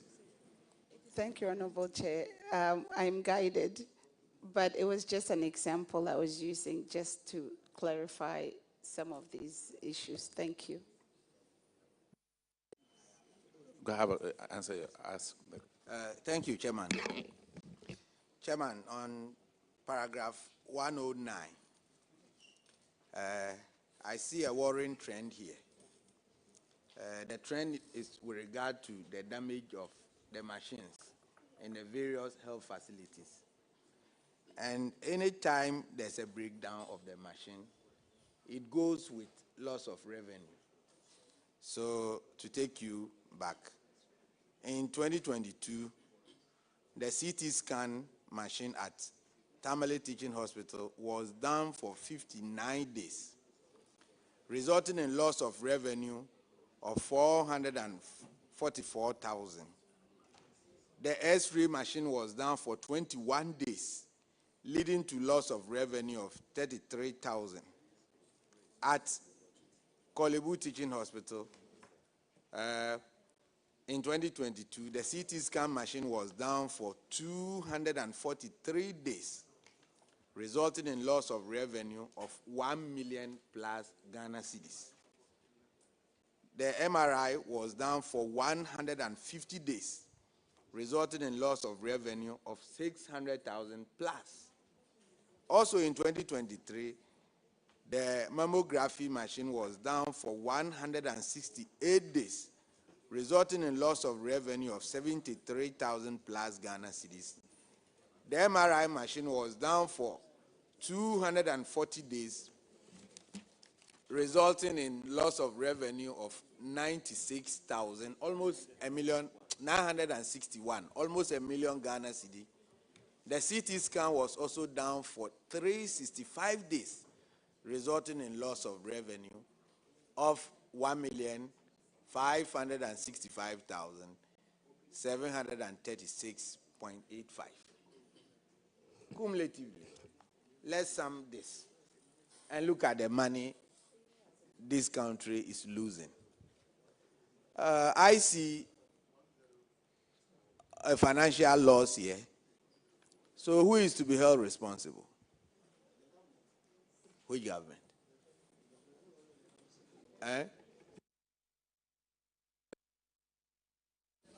Please, you can answer. It's asked the question, so you can answer. Thank you, Mr. Chair. Honorable member, it is basically the same issues we are discussing. It has to do with the rot that we have inherited. And as we have discussed at this committee the last time I was here, governance is a continuum. We have noticed the rot and we are working on it. Again, it has to do with spare parts. Sometimes it is spare parts. The spare parts are not manufactured in Ghana. Sometimes it has to do with maintenance. The equipment, people who manufacture the equipment, most of them are not located in Ghana. It has to do with our biomedical engineering. We need to train more biomedical engineers. We need to purchase the equipment as a pool. We also, at the time of purchase, we can also negotiate for ourselves better maintenance agreements. When it gets to the hospital level, the hospitals don't have to have individual vendor agreements. There has to be some sort of a standardization where we are all pulling from the same vendors who now have a schedule plan to, for instance, say every month you go through the Western region and do all the equipment maintenance in the Western region. In June, July, August, you go here, so that we can have scheduled maintenance whilst the biomedical engineer is doing the equipment on the ground. The vendors that we have all agreed with, that we have also checked to make sure they are proper vendors and they can find the spare parts from the manufacturer. Then we have the vendors also do the work. But I think this maintenance problem is a problem that has been flagged for a long time, and we have not really addressed it as we should. It starts with the procurement. It starts with who we are buying it from. It starts with who is signing the procurement agreement. It's starting with who is bringing the equipment. It's starting with what agreement the procurer did with the manufacturer. If we can fix all those problems and look at it as a global problem rather than individual hospital problems, we can set up systems that will really help us in our health system. It's a really bad situation, and we are agreeing with the findings of the audit report. And so the question is, what is the way forward? And we are trying to find sustainable solutions for the way forward. Thank you. Okay, thank you, Mr. Chairman. Madam, since I'm likely to be the last person to speak on this issue, I want us, all of us, to go home with some statements made in the audit report, and I'm going to read part of it. It talks about the inadequacy of medical equipment, which led to over-reliance on available ones, which caused frequent breakdown and caused delays in service delivery, reducing the lifespan of the equipment. So, of this statement in the audit report, as a country, what are we doing about it? Food for thought. Thank you. Thank you, Mr. Chair. Again, I think that we are talking about the same thing, and we are reiterating the same things over and over again. The issue is that the last time we retooled our hospital was in 2014. That is 11 years ago. 2014 was the last retooling. In the last 8 years, there had been zero retooling of the hospitals. So you expect that, you won't be surprised to expect that some of the machines are broken down. You won't be surprised to expect that we don't have spare parts. You won't be surprised to see that because of these breakdown, we are now resorting to using perhaps, as you mentioned, inferior machines or machines that don't get the job done. It is because we have now retooled in the last 11 years. Madam, the current government's solution to the problem. I understand your point. What I sought to do was to just read a statement for all of us. So when we are going to our various homes, we'll be thinking about it and find a solution to the existing problem. So I'm not saying you should respond. I just want everybody to go home with that statement.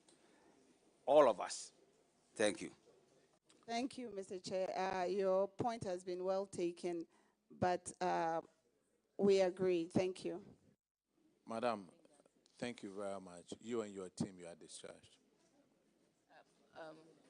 But I just want to remind you, the other day, Ministry of Health came here and you represented the minister. I asked about the PET scan, and you told us that you're looking at that. This is just a reminder to you that We pray and hope that this PET scan will certainly arrive in this country and help give us right diagnosis for ailments that needs to be looked at through that machine. So this is just a reminder to you that Thank you, we are Madam praying Chair. and hoping and waiting for that. Yes, we will get you a PET scan. Madam, thank you. The last time that Confanoche Hospital was here, we cited them for 3 million. There was a 3 million on end salary. They said we should give them 30 days for them to respond. They haven't collected a penny. They haven't responded. So as such, we add, and if you have something, let me hear from you. Honorable Chair, thank you so much. In fact, we took a cue from the committee, and we working at the retrieval.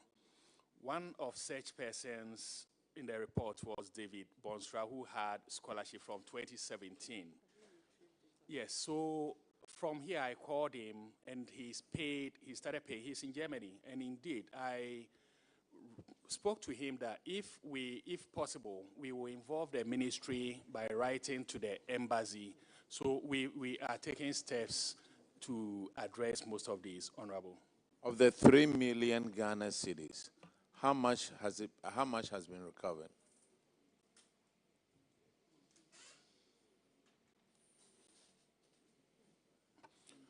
Honorable Chair, I don't have the figures right here, but we're working on it. And indeed, taking a cue from here, we received a letter from the Office of the Special Prosecutor asking for all these details. And tomorrow is the deadline for us to provide it. So we are working with them at the retrievals. Let me ask the question again. Yes. You said we should give you 30 days. How much have you collected within the 30 days?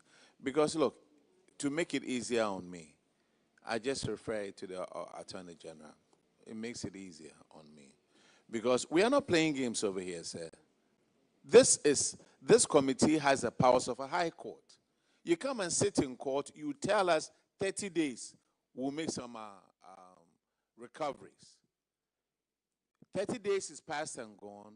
You haven't said anything to the committee. You haven't written anything to the committee. You don't have any proof that you've collected even 1 peso. What are we wasting our time with? Since you're already going to the special prosecutor on this, we've already added this to the Attorney General to work on it. And maybe when you go to court, by that time, you would have found you have recovered some of the money. So thank you very much, Madam.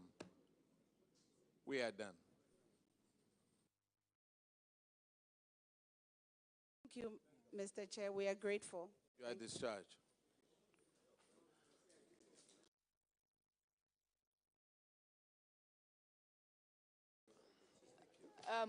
Today, we mentioned that we were going to look at the performance audit of the Auditor General on the provision of maintenance of toilet facilities in our public schools. Ministry of Education did not come. Meanwhile, can we have some silence? Respectfully, we are not done with our proceedings. We mentioned yesterday that we were going to look at the audit performance, audit reports on the provision and maintenance of toilet facilities in public schools. We wrote to Ministry of Education and Ministry of Local Governments. Ministry of Local Governments, we are told, is here, but Ministry of Education is not here. And because of that, we can't take it. The auditors for this particular audit were also here to speak to it. But Ministry of Education did not attend upon us, and we haven't heard from them. So on this note, we'll have to close today's sitting and liaise with the Ministry of Education for a scheduled time between Wednesday and Friday to attend upon the committee so that we can complete this report. So today we'll bring our sitting to a close, and I would like to thank every one of us here. You have made this possible, and for that we are grateful. The Public Accounts Committee will continue to carry out its mandate as is expected of us, and we hope that by this work that we are doing, we all will contribute to making the public financial management space the efficient one that we all want to see. Thank you.